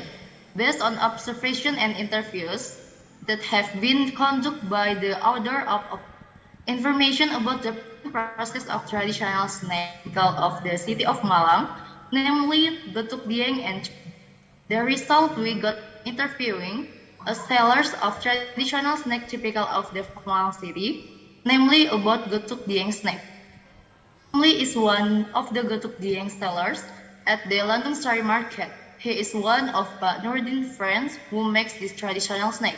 Based on the information from Pak Romli, there are around 12 and 14 employees working at the Getuk production site. The raw materials used to produce this type are cassava, sugar, and food coloring, using only a mill. Pak read that the obstacle they face in production this Getuk snack lies in type of cassava used. If the cassava used is old and hard, it will be difficult to grind, but if the cassava is too young, it will make the tape not last long. The only way to make getuk is to do a number of grinding process for cassava and add coloring to it. Pak Romli sells one getuk dieng for 2,000 and can sell as many as 19 pieces a day. 1 minute, 1 minute left. 1 minute conclusion. Direct conclusion. Time is not enough. Conclusion. It can be concluded that the traditional snack typical of the city that are in great demand by the public is getuk dieng and cenil. The ingredients used in the process of making the snack also use natural ingredients such as cassava and add sugar and food coloring. This snack doesn't use food preservatives. Therefore, this traditional snack is quite safe for consumption. Thank you. Okay, thank you very much, Miss Jessica. This wonderful presentation. We are going number 19, Trisna Angelia, leader, Heribertus Dede Heri, Franz Charles Juniarto, and Fraulina Maria. Times for ya. 4 minutes only. Okay, thank you. Good morning. Good afternoon, everyone. Thank you for the time and opportunity that has been given to me. Before entering into this discussion, let me introduce myself. My name is Trisna Angelia Leader, and my members, Heribertus, Franz Charles Juniarto, and Fraulia. The title, for Maintenance Product, Quality Based on Local Wisdom Materials. Study of Padang Cuisine in Tlogomas Village, Malang City. Next slide.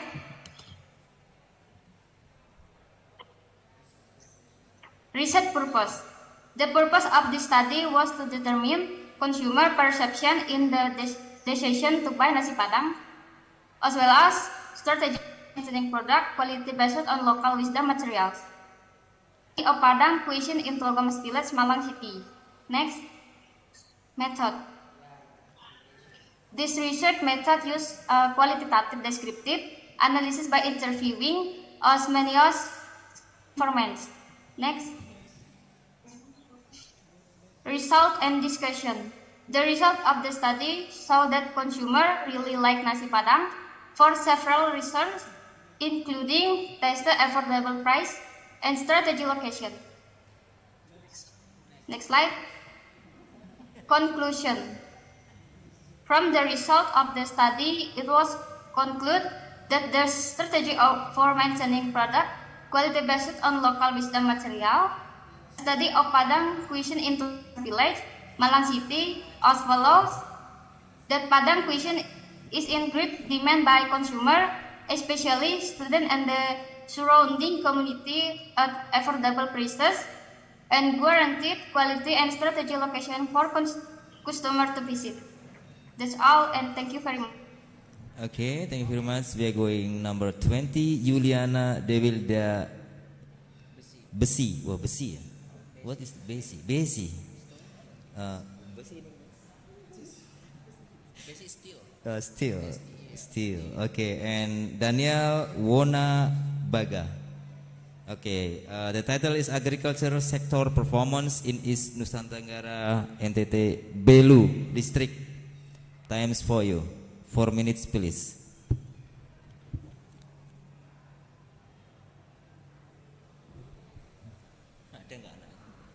Juliana, Devilda, Besi.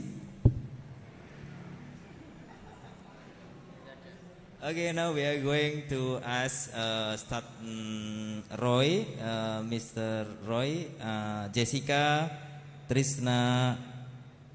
Yeah. Okay. Why do you choose this topic, please? Start from Roy. All right. Why I choose the title in my paper? I choose this title because, in my opinion, pecel, rawon, and rujak cingur is the unique in Malang, and I am impressed with production process, where we know from special food of course a legendary image of tasty that should be preserved, and in terms of making all raw materials which are very unique, and special food of rawon, pecel, and rujak cingur really deserve to be introduced on the international stage in order to introduce Indonesian culture in the term of culinary. Okay, thank you so much. Okay, thank you so much. Okay, now Jessica, Florida, Maria, Leonardo, and Aulia. Please, only 1 minute. Okay, thank you for the question. So our topic is about the process of producing traditional snacks, and why we chose this topic, because we want to know and learn the process of traditional snacks and preserving them, especially for getuk and chenil snacks. That's our answer, and thank you. Okay, now we are going to Trisna Angelia later. Heribertus, Dede, Heri. Okay, I choose this title because, in our opinion, we want to know more about how Padang restaurant, especially in the Mas area, and maintains the quality of their business and the quality of their raw materials, so that the quality of the food is maintained. Thank you. Okay, you're welcome. Now we are going to number 21, Aurelia Lisa Mau kemana ini? Mau ke Jawa. Where are you going? Development of Fulan Fehan tourism to improve community welfare in Dirun Village, Belu District. Aurelia, times for ya. Good afternoon, everybody. Good morning.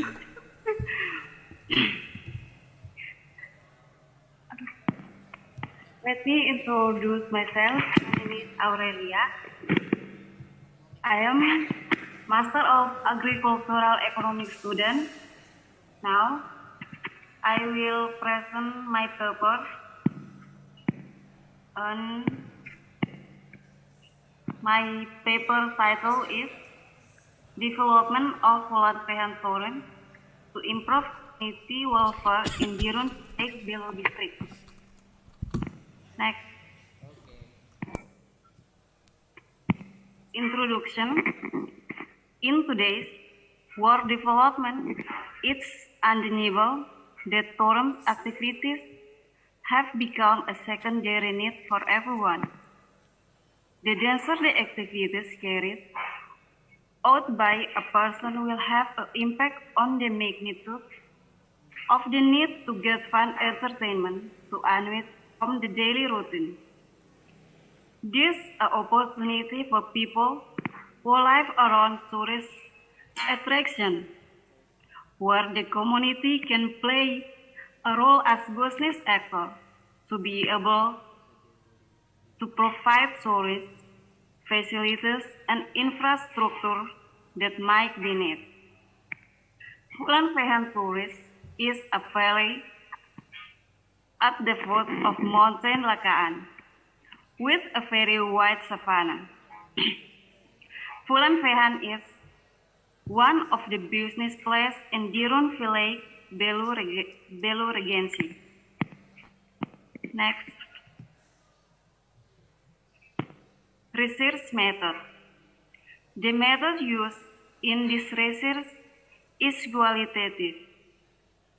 Research that uses a scientific background with the intention in interpreting the phenomena that ON is carried out by involving several methods such as interview, observation, and utilization of documents. Next. Result and discussion. Community-based development, sectoral-based development, and development of private sector involvement. What is discussed in private sector-based development are local communities.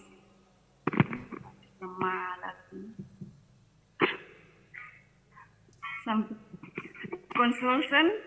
Oh, belum.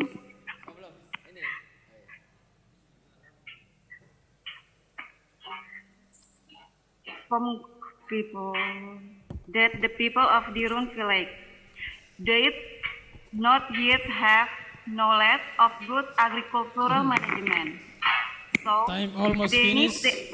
They need the assistance from the government and sectoral parties.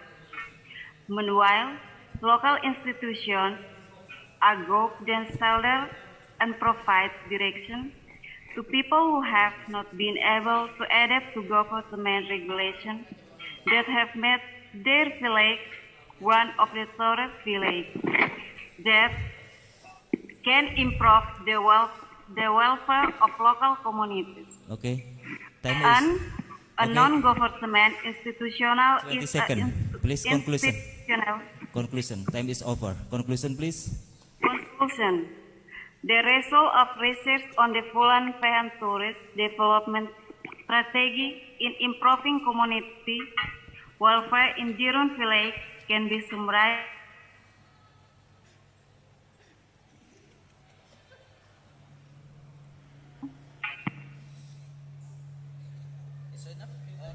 Okay, I think enough. Now we are going to number 22, Anselmus Cepri, abangnya Dede, from West Kalbar, West Borneo. The city is kotanya Malawi. Mr. Ansel, the title is Policy Implementation of Tourism Utilization at National Parks Betung, Kerihun, and Lake Sentarum, West Kalimantan. Times for you. 4 minutes, Mr. Yes, Ansel. thank you. My name is Ansel Musjefri. Implementation of tourism policy at Taman Nasional Betung Kerihun and Danau Sentarum, West Kalimantan. Next page. Next slide.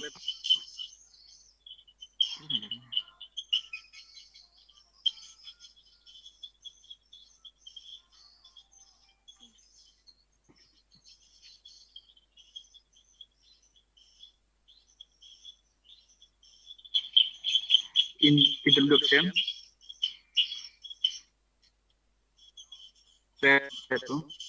tourism in Scan is one of the sector can reach the economy of the region. The them that applies that area of Bali. According at in June 2013 stated that tourism play a significant role and is to the economy. The Balinese people around 1% of the Balinese people is independent of slavery. Yeah, 2 minutes more, please. Research method.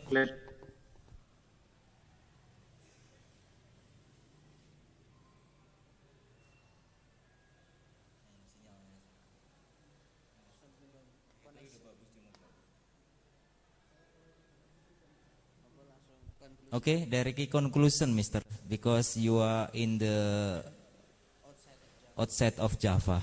I mean, maybe the connection is not good enough. Conclusion, Mr. Ansel, please.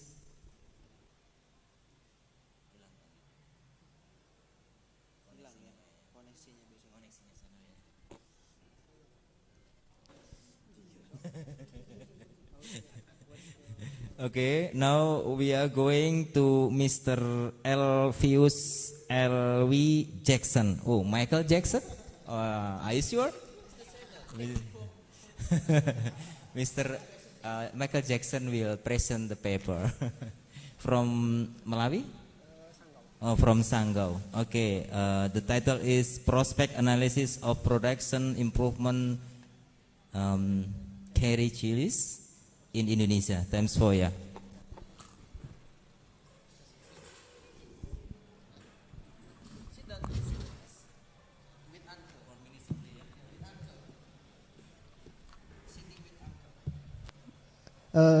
Good afternoon. Introduce. My name is Elvis L. Jackson. I am student postgraduate in University of Tribuana Tunggadewi Malang, Indonesia. Thank you in advance for the opportunity given to me. Good to shorten the time I will explain the material. Next.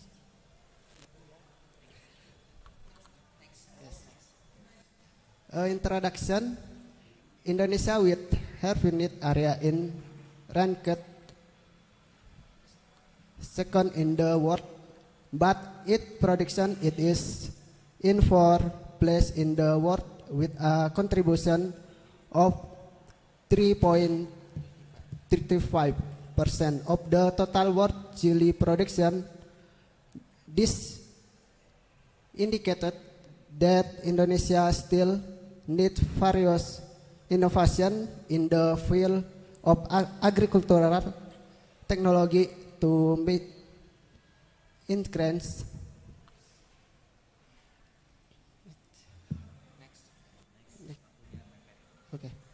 result. The result of an analysis of prediction of cayenne pepper production in Indonesia for 2073 using simple linear regression analysis with chili production data for 2020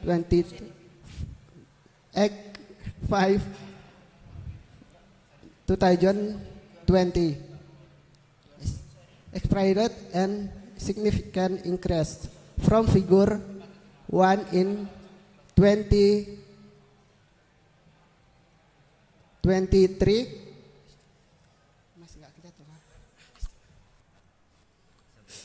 The production of cayenne pepper is estimated to reach 991.452 ton, and it is estimated that in 2073 the production of cayenne pepper in Indonesia will reach 233.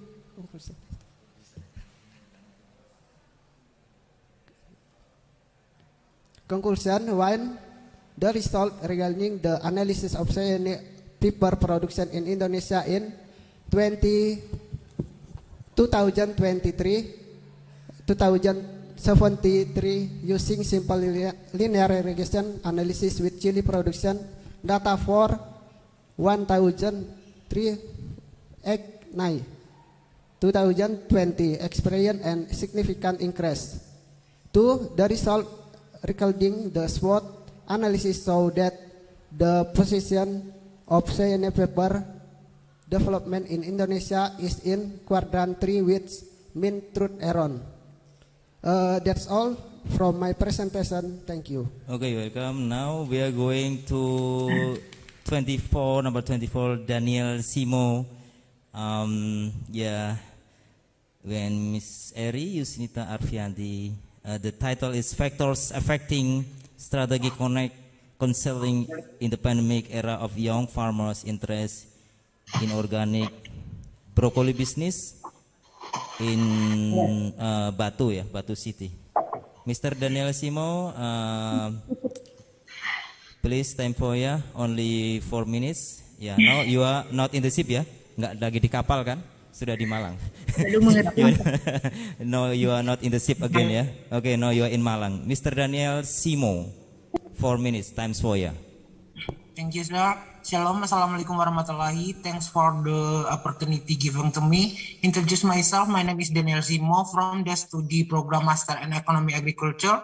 I will present the material with the title Factor Influencing Excision Strategies in the Pandemic Era Towards the Interest of Young Farmers in Organic Broccoli Farming. Next.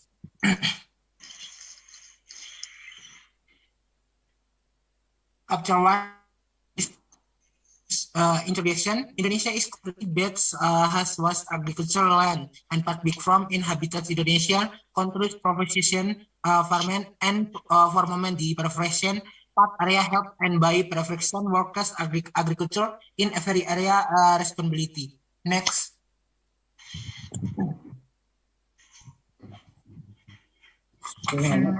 Formula problems only one factor with lack of insert generation young to agriculture to have solution that generation cost organic and three there in influence individual and external to interest farmer young in farming broccoli organic. Next method analysis. Method analysis, method determination population analysis data sample PLS, only one population sample method collection data and method discussion.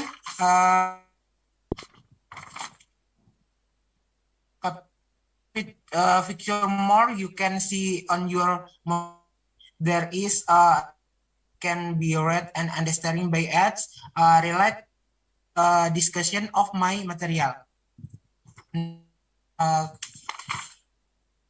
Collection.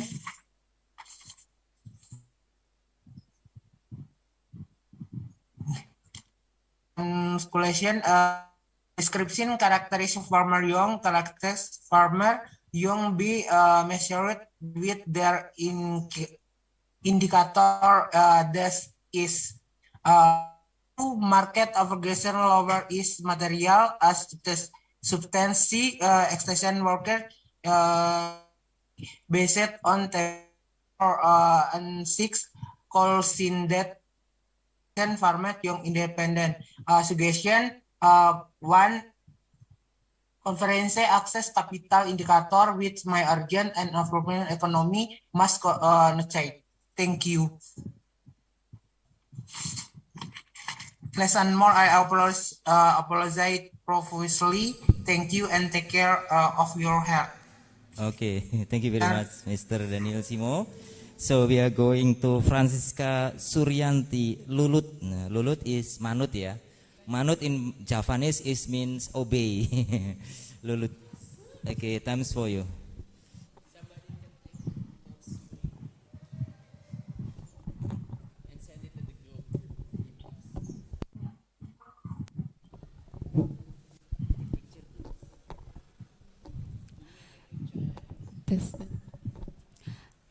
Thank you for Mr. Chakti. Good afternoon, all participants. Thank you for the opportunity. I am Francisca Suryanti Lulut from University of Tribuana Tunggadewi Malang. Now I study at postgraduate a Master of Program in Agricultural Economy. Now I will presentation my paper about factors affecting individual interest in post-pandemic organic food.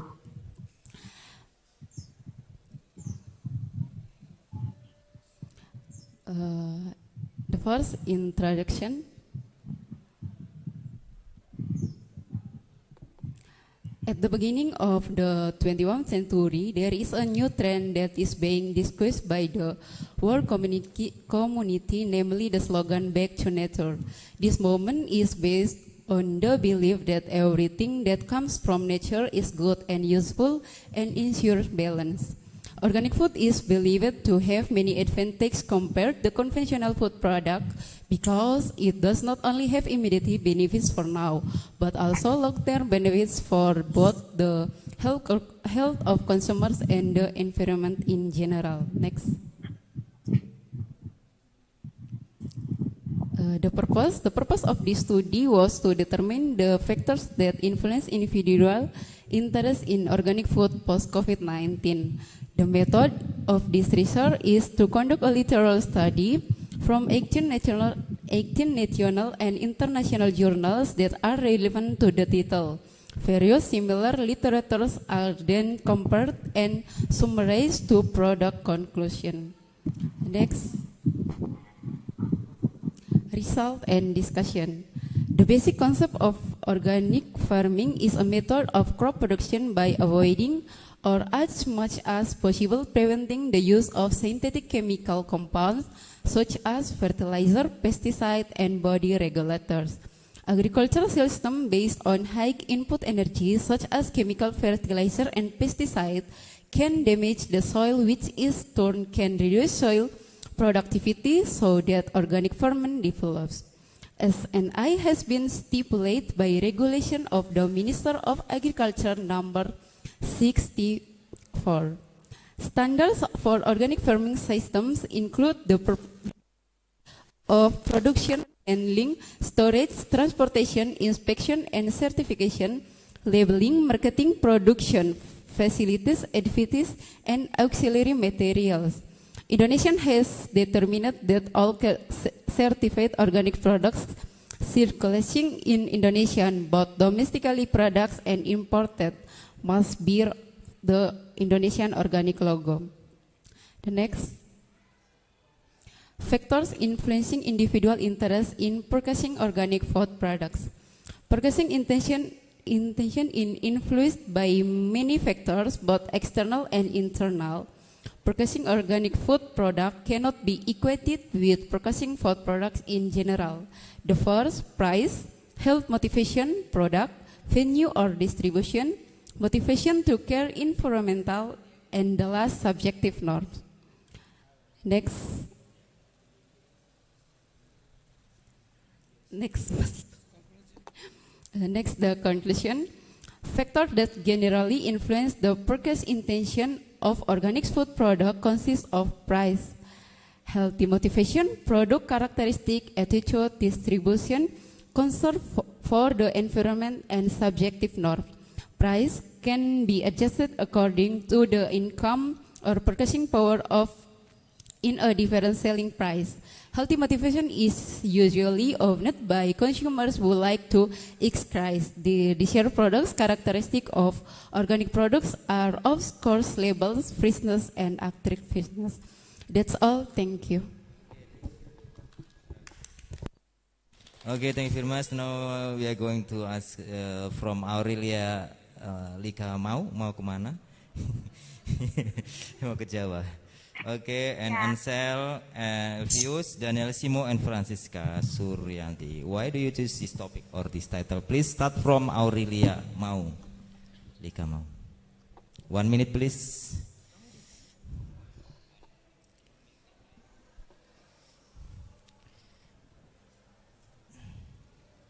I chose this title because I feel that there are still a lot of unanswered questions and need to be studied in more detail because there are very few significant works, journals, and theses that discuss the influence of volunteer tourists on increasing the income of the local community.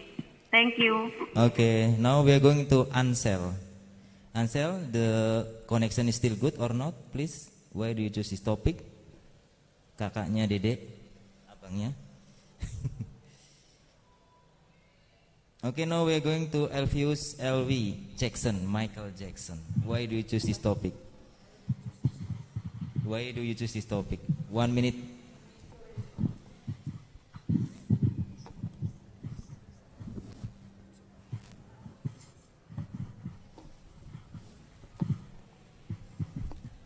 Thank you. Good afternoon. Thank you in advance. Okay. The reason I took this title is to find out how the production and production strategy of China paper will be in the next few years. It's all. Thank you. Okay, now Daniel Simo, please answer my question. Okay, thank you, sir. I want to give understanding to millennials. Is farmers can also earn the same as they do many working in factory of other agency, because now they are very well millennials who want to be farmers. Thank you, sir. Okay, now Miss Lulut. Lulut Manut ya. Thank you, Mr. Chakti. I think COVID-19 plays a big role in changing choice and consumption of certain food ingredients. In order to mainly health during a pandemic, many people have started choosing the foods they eat. The importance of knowing the factor that influenced individual interest in buying organic food is so that both farmers and market players maintain quality consumer purchases and also market development. Thank you. Okay, thank you. Now we are going number 26, Elia Fitri Yani, Master of Ceremony in Gor. Maulid Nabi ya. Christina Junisa, Elia Erni Santika, Erni. Oh, there is Erni over there. Okay, the title is Production Process of Micro, Small and Medium Enterprises. Lalapan unik. Lalapan. Do you lalapan? Okay, times for ya. 4 minutes please, Elia. Assalamualaikum warahmatullahi wabarakatuh. Good afternoon, everyone. Thank you for the time and opportunity that has been given to me. Let me introduce my name, Fitriani, and my member, Christina Junisa and Elia Kartika. The title, Production Process of Micro, Small and Medium Enterprises Unique Lalapan. Next. This study aims to determine the distribution of micro, small, and medium enterprises affected by the pandemic, the growth strategy of micro, small, and medium enterprises after the COVID-19 pandemic. Plogomas Village, Malang. Next.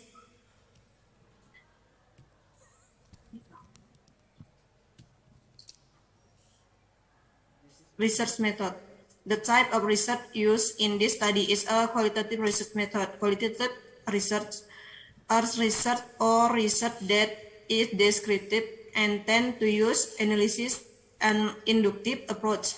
The purpose of qualitative research is to reveal the meaning that inform the action or outcome that is usually measured by quantitative research. Next. Result and discussion.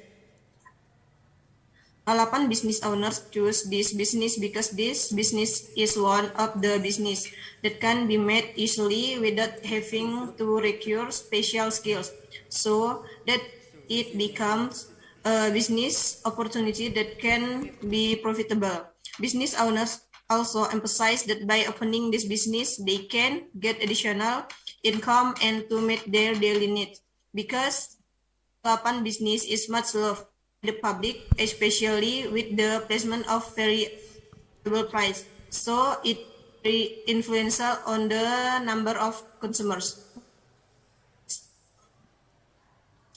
Conclusion. From the result of the research on the production process of unique Lalapan, micro, small, and medium enterprise, we confirm some of the result of the interview we conducted. This vegetables were in great demand by various groups, including students, boarding house, and local residents. With affordable prices and good quality, there are also the same obstacles faced by the two business owners we interview, namely competition same business, but the competition makes business owners more creative to innovative products that are sold from various aspects. For example, in terms of taste, price, portion, and of course keep up the quality. Thank you. Okay, thank you very much. Now we are going number 27, Daniel Mere. Ada Daniel Simo, ada Daniel Mere. Okay, the title is Factor Analysis of Economic Growth Factor. Times for you. 4 minutes, please.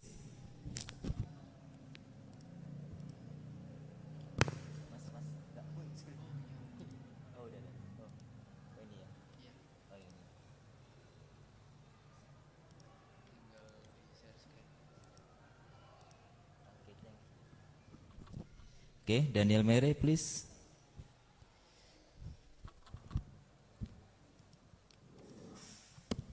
Maybe the connection is not good. So now we are going, we win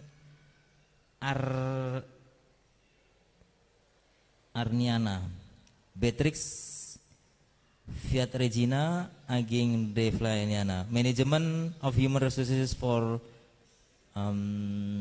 UMKM ya, Landung Sari Market in Malang City. 4 minutes please to Miss Wiwin. Thank you, sir. Good morning, everybody. Morning. Introduce myself, Wiwin, and my partner, Beatrix and Delphi. I want to presentation my paper, and that is Human Research Management for Landung Sari Market, SMES in Malang. Next.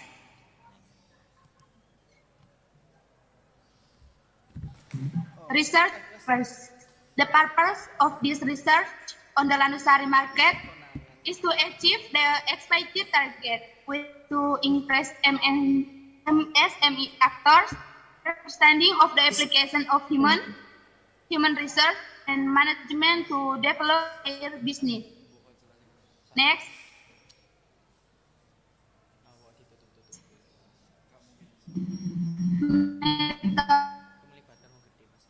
The research conducted at the Landung Sari market in Malang is a qualitative research which aims to explain how human resources are managed for SMEs in the Landung Sari market. This was conducted by obtaining data through direct survey. Data used in the research are primary and secondary data. Primary data is obtained through direct interviews with MSME actors. Meanwhile, secondary data is obtained through literature study.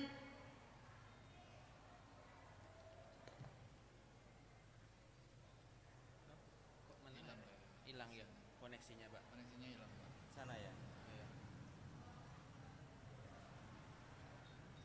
Tapi mau isu aku mau jawab sih. Area-area ngajak penggugat. I'm sorry, sir. Okay. Continue, please. Please continue. I'm sorry. Result and discussion. Result and discussion. Based on research, the management of research SMES in the Landung Sari market are very beneficial in more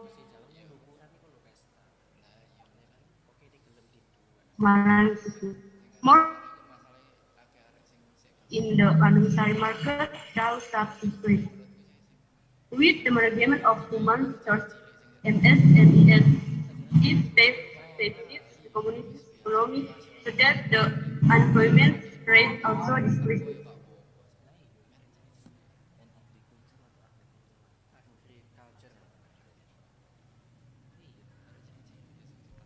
Yeah, maybe direct conclusion, yeah. Direct conclusion, please, because time is not enough. Conclusion, please. You can read your conclusion. With this research, MSME actors are able know their twists and turns.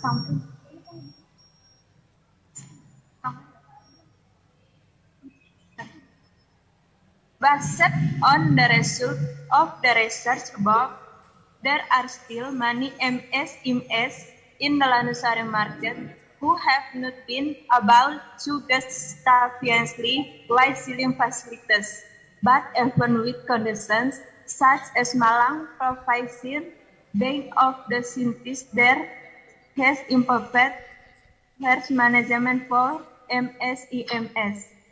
Thank you very much for attention. Okay, you're welcome. Now number 29, Maria Natalia Pea.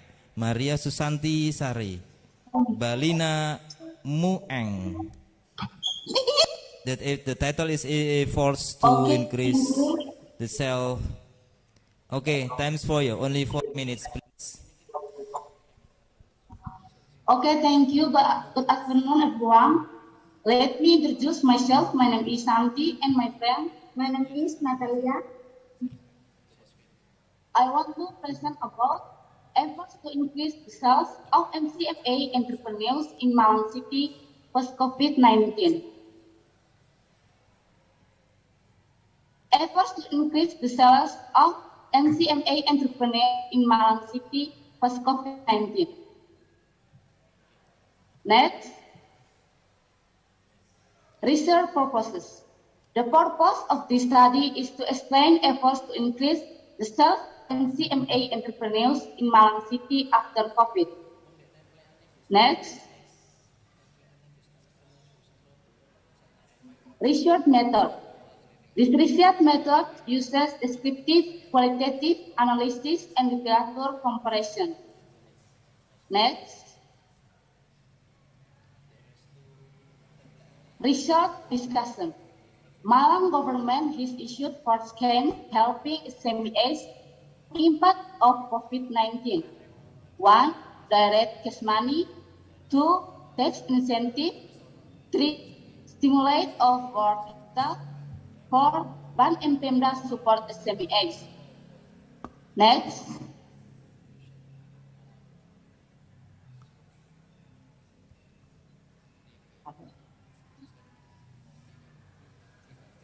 Conclusion. From the result of discussion, it can be concluded that the existence of COVID-19 has made economy in Indonesia, especially in the city of Malang, that need with recession. In view of this condition, the Malang City government is anticipating this by creating various policy packages or stimulus that make an active contribution to boosting economic growth through the government's fiscal and monetary policies aimed at improving productivity, foreign power, investment, and economic growth. Thank you very much for your attention. Okay, thank you very much. Wow, yeah, these students are still in the first semester, semester 1, in the Faculty of Economics, Tribhuvan University. So it means, I think the first semester in the bachelor degree, I think it's very good for practice for presenting the paper. I think they don't need to examination in the thesis. do not need again to making scriptsy. Maybe, yeah. I Okay, now we are going number 20. No, number 30. Florentina Santika Yohanes Febri Dundung. Yosefina Joana, Yosefina Joarus, Dionatika Sumi. The title is Joko Widodo Government Community Welfare through Development of NC Highway. It's times for you. Okay, good afternoon. Good afternoon, everybody. Good afternoon. The first, I want to introduce myself.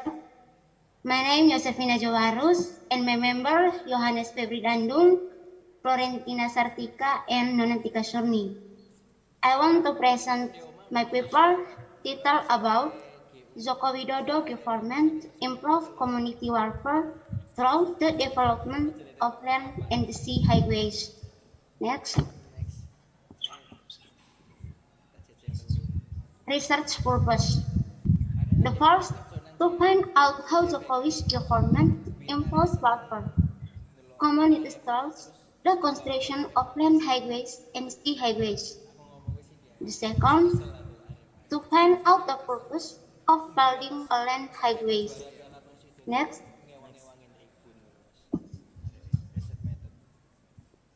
Research methods. These research include the type of qualitative, descriptive method. Some are in the form of personal human beings, such as port laborers. Next.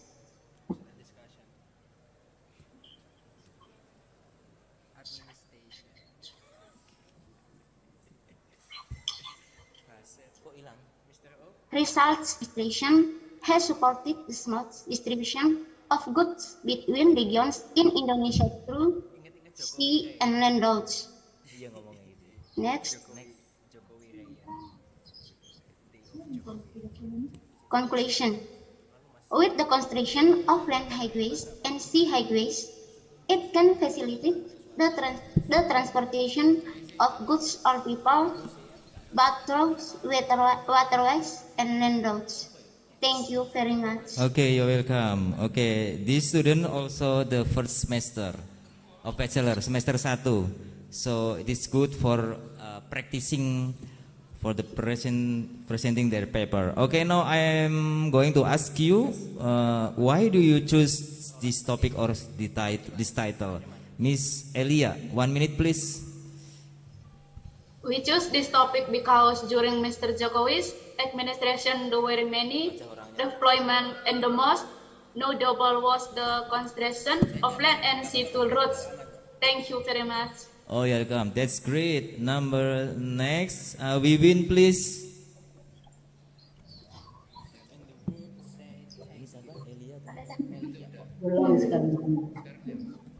We win, please answer my question. Arniana. Oh, I understand about that. Oh, yeah. May take. Okay, Maria Natalia Santi, please, you can answer my question. No. Santi, Just go. why do you choose this topic? Please answer my question. Maria Natalia Pea, Susanti Sari, Balina Mueng. Please answer my question. Okay, thanks for the question. We will answer the reason because we want to find out how the people of Malang are making efforts to increase the sales of missimis during a pandemic. This is all, and thank you. Okay, and now Juan Helvin. Florentina, Santika, Johannes Febri, Josefina, please answer my question.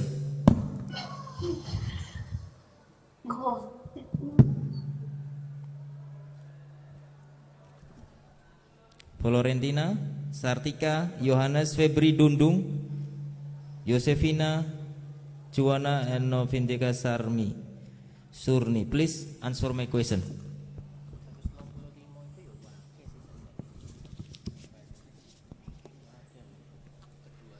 Oke, menghilang dari peredaran. Oh, masih di mute. Please open. Please answer my question. Florentina Sartika, Johannes Febri Dundung, please answer.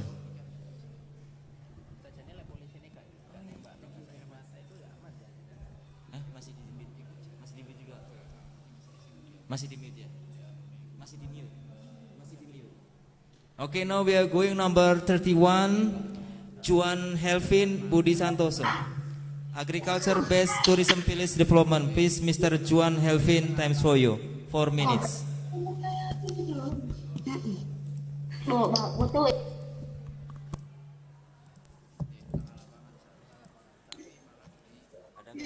Okay, thank you for the time given to me, Mr. Chakti. I will present about agriculture-based tourism village development. And the first is purpose. Next slide. This study was conducted to examine the result of research on the development of agriculture-based tourism village. The data search used in secondary data obtained from use studies that have been conducted by research, and the data was obtained through the Google portal. The next slide. Next is method. The method used in this writing. Reviews literature studies seen from several relates to the development of agriculture village that have been carried out by research and obtained from Google Scholar. The type of writing used is literature review. Next slide. Result and discussion. Out of 10 are 5 articles that discuss the development of agriculture-based tourism village. Castowo et al. 2022 explained that one of the assets of Balong village is having extensive land for planting rice, where community service is carried out to help the community in assisting the marketing of brown rice, and also provide opportunity for students to apply knowledge and also share knowledge with the community.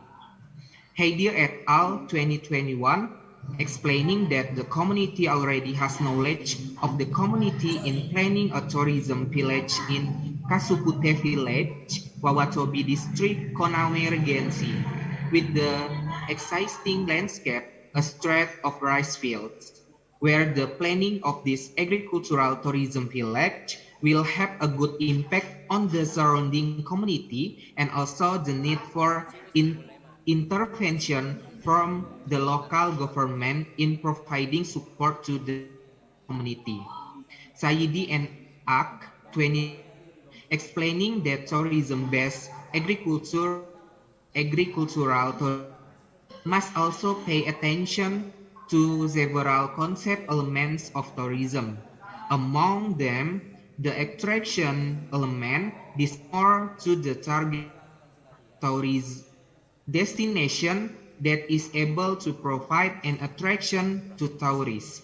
In addition, arrangement in agricultural tourism, it will not only impact on agricultural tourism business, it also has an impact on the local community. Next slide. Next slide is conclusion. Based on the description above that, with the development of this agricultural-based tourism village have a good impact on society. Not only does it have a good impact on village tourism business sector, but it has a good impact on the community around the village who are not tourism village business sector. This will also have a good impact on the economy of rural community with the development of agriculture-based tourist village and can help the community economy after the COVID-19 pandemic. There is also a need for local government intervention to provide support in planning to managing agricultural tourism village this. Okay. That's a presentation for me. Thank you very much. Okay, Mr. Juan, thank you very much for your presentation. Okay, now we're going number 32. Oka Elsa Day Nomlem Hidayatullahi Akbar. The title is Factors Affecting Village Financial Management Accountability. I think they are from accounting department. Okay, time's for ya. 4 minutes. Okay, thank you. Good afternoon, ladies and gentlemen. Thank you for coming to this presentation. Okay, let me introduce myself and my partner, Sadeno Beni, and my Hidayatullahi Akbar El. The title, Village Financial Management Accountability. Next. Research purpose. Study aims to test and prove empirically regarding the fact that influence accountability for financial management funds in the government of Lamongan Regency. Next. Method. The sample of this research is all village in Lamongan Regency with a total of 214 villages. The data used in this study used with questionnaire data collection techniques. The data analysis model used multiple linear analysis. Next. Okay, result and from the data that can be seen by research strip the answer the questionnaires scattered in several villages in Lamongan Regency with response from the village head or village secretary. For respondent, the village head was 17 for respondents. The village secretary was 117 respondents, and village treasurer was 23 respondents. The result of the study based on the education level of the respondents showed that 180 respondents had complete 180 respondents had complete a high school or equivalent education level, 21 undergraduate students, and 3 master students. Next. Okay, ladies and gentlemen, from the overall result, it can be concluded that the variables quality of human resource, supervision, community participation, and performance evaluation have a significant and influence on village financial management accountability simultaneously and partially. And from this, it can be seen that the 4 different variables that have the most dominant influence on village financial management accountability are supervision because they have the greatest beta and T-count coefficients. Next. And the large count the human resource X1 positive effect on financial management accountability in the Lamongan district government, and supervision X2 has an effect on village financial management accountability in the Lamongan Regency government, and 3 community participation 3 has a positive on village management accountability and district government. Performance evaluation X4 has a positive on village financial accountability in the Lamongan Regency government. Okay, thank you. Here are the presentation results. Okay, thank you very much from Accounting Department, Faculty of Economics. Again, next number 32, Dionysius Budi. Times for ya. Macroeconomics course assignment understanding business public policy and agriculture prospect. Okay, Mr. Dionysius Budi, times for you. 4 minutes. Thank you. My name is Dionysius Budi. Macroeconomics courses assessment understanding business public policy and agriculture post pandemic COVID-19. Preliminary, the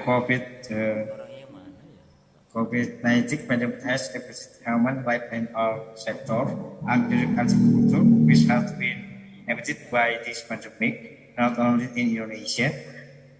Countries in Southeast Asia are also especially the same thing. This pandemic emerged starting from Wuhan, China, where a virus suspected to be from an animal acted humans. Then this virus spread out the world. The beginning of health in the spread of it has become an economic and if coal become security crisis.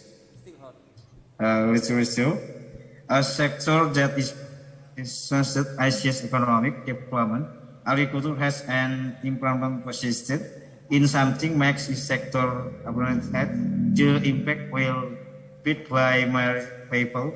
Agriculture about the COVID-19 pandemic showed that there were several outbreaks that occurred in Malaysia. In impact of the pandemic on agriculture is a deficit in the number of workers. The market of supply chains, agriculture selling, agricultural products, investment and resources, children's 20. When Indonesian, the pandemic has an impact and increasing impact, this period of supply and resources for can product, efficiency trade product. When in the Philippines, agriculture is affected by supply from farmers to consumers, plus the existed lockdown. Conditions in laws are not much is different where this pandemic is to set demand for farmers and product, limited distribution and increased price and meat. For Thailand, the impact for mass will by agricultural sector in renovation, expose agricultural product even not exposed in important development agricultural and country. 1 minute left, please. Go to result. The fight against the global COVID-19 pandemic is causing unprecedented instability the global food supply chain wide everything, predicts and labor markets, input industries, agricultural production, food processing, transportation, logistics as well important seeds, food and food service.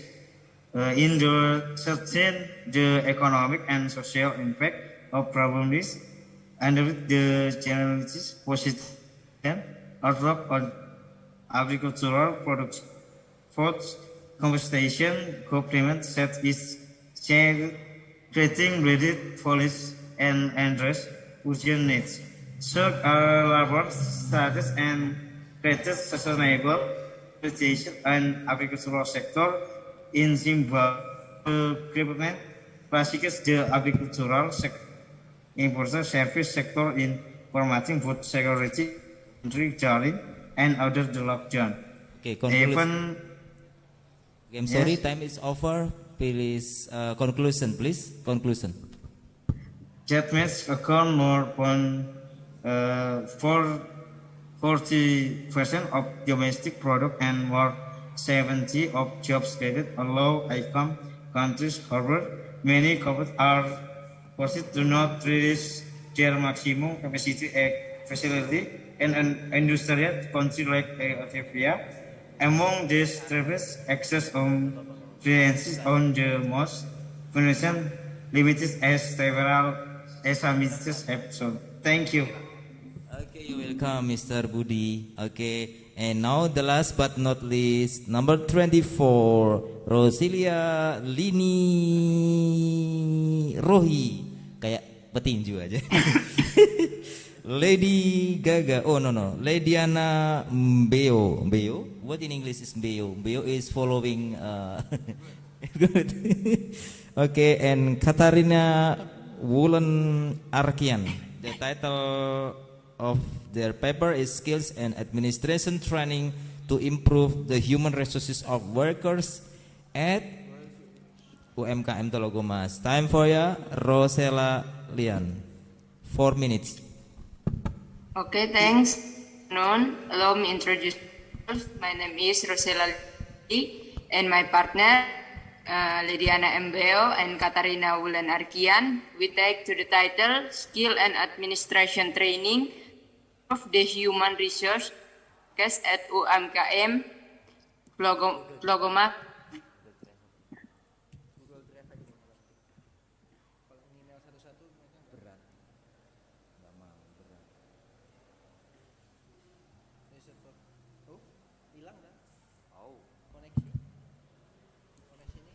Koneksi hilang. You gone? Where are you now?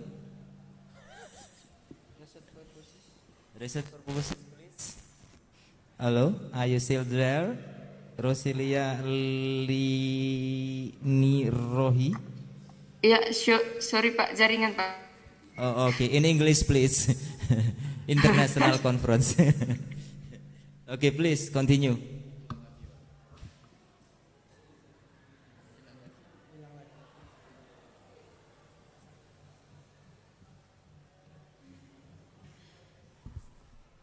Okay, the connection is gone. Okay, now conclusion, directly conclusion. Please, you read the conclusion.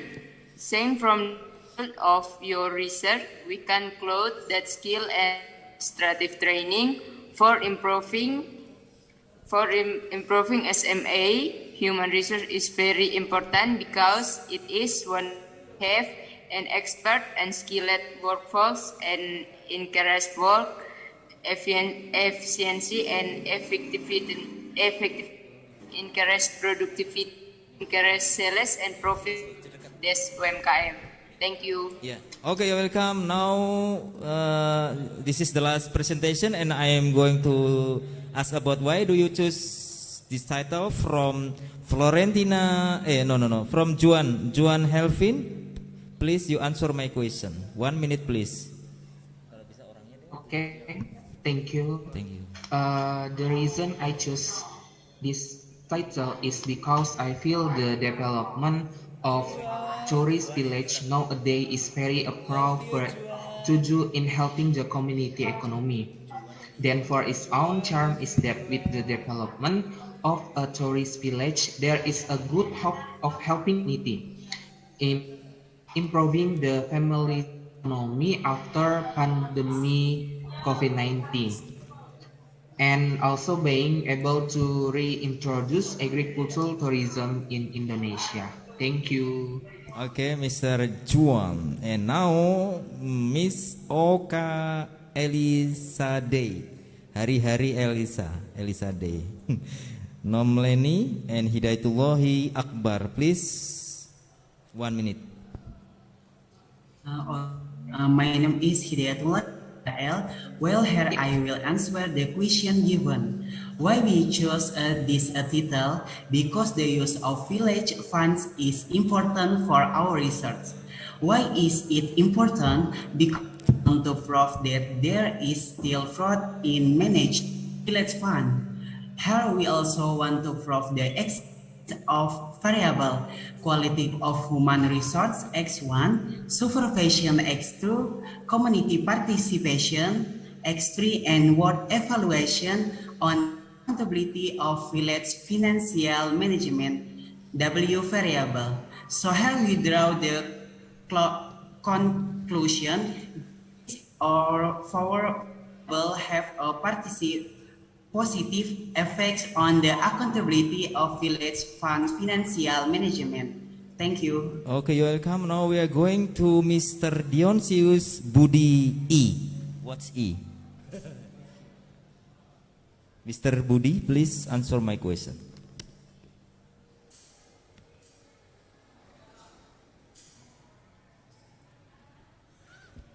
Okay, thank you, sir. Why did I take this title? Because I want to know to update experienced by countries affected by COVID-19 and how to overcome them. Thank you, sir. Okay. Now we are going the last, Miss Rosella Lini Rohi Lediano Beo. Please, time for you. Because the title is relative with my study about operational and product management or human resource management, and from the problem in the object UKM AM, first they self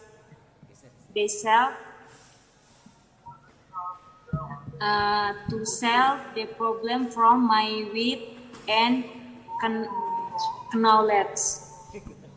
Thank you. It's okay, thank you very much. Thank you.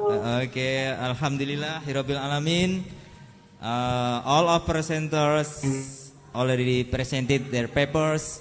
Thank you very much for everybody who support this program. Mr. Cerno from Gambia, Mr. Lino from East Timor, and from Borneo, Mr. Fidelino and other. And yeah, thank you very much for the technician. Mr. Dito, what was as well as host? Okay.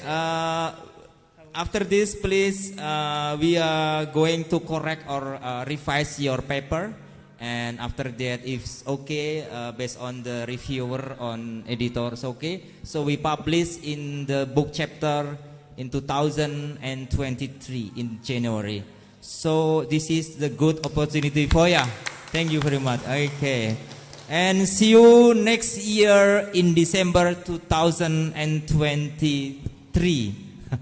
I hope more participants join in this program, not only for 3 or 4 countries, maybe 100 countries, 100 countries. I mean, okay, thank you very much. Maybe Mr. Cahyo still over there. Mr. Cahyo, maybe you can pray for us for going. Okay, please, now time for pray. Focus on God. Please focus on your God. Okay. Mr. Cahyo. Ladies and gentlemen, let us bow our head for a moment. Pray to God, Allah wa Ta'ala, so that our international conference can be precious to all of us. I will this prayer based on the teaching of Islam and those who are not Muslims. You are blessed to pray according to each of your belief. Alhamdulillahirabbil alamin. Wassalatu wassalamu ala asyrafil anbiya wal mursalin sayyidina wa maulana Muhammadin wa ala alihi wa sahbihi ajma'in. Ya Allah, ya Rahman, ya Rahim, ya Ghani, ya Hamid, ya Aziz, ya Ghafar. Rabbana taqabbal minna innaka antas samiul alim wa tub alaina innaka antat tawwabur rahim. Rabbana la tuzigh qulubana ba'da idh hadaytana wa hab lana min ladunka rahmah innaka antal wahhab. Rabbana la tuzigh qulubana ba'da idh hadaytana wa hab lana min ladunka rahmatan innaka antal wahhab. Rabbana atina fid dunya hasanah wa fil akhirati hasanah wa qina adzabannar. Wa sallallahu ala Muhammadin ummi wa ala washabihi wa barakatuh. Subhanaka rabbil izzati amma yasifun wa salamun mursalin walhamdulillahi rabbil alamin. Assalamualaikum warahmatullahi wabarakatuh. Waalaikumsalam warahmatullahi wabarakatuh. Thank you very much, Dr. Cahyo Smito. You already prayed, and we hope that God bless us today and give us knowledge and blessing forever. Amin. Okay, thank you very much, everybody. See you 2023 in December. Okay, see you. Bye.